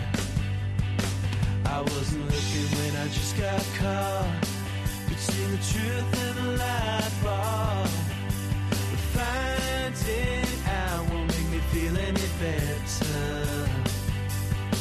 Yeah, I know the clock is ticking, but the meds are gonna kick in, and my pilot light shining bright.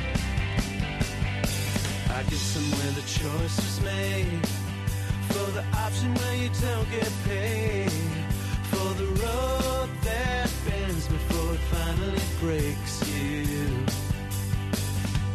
I guess somehow I lost my drive between the 101 and the 5. Do you know how far the detour takes you?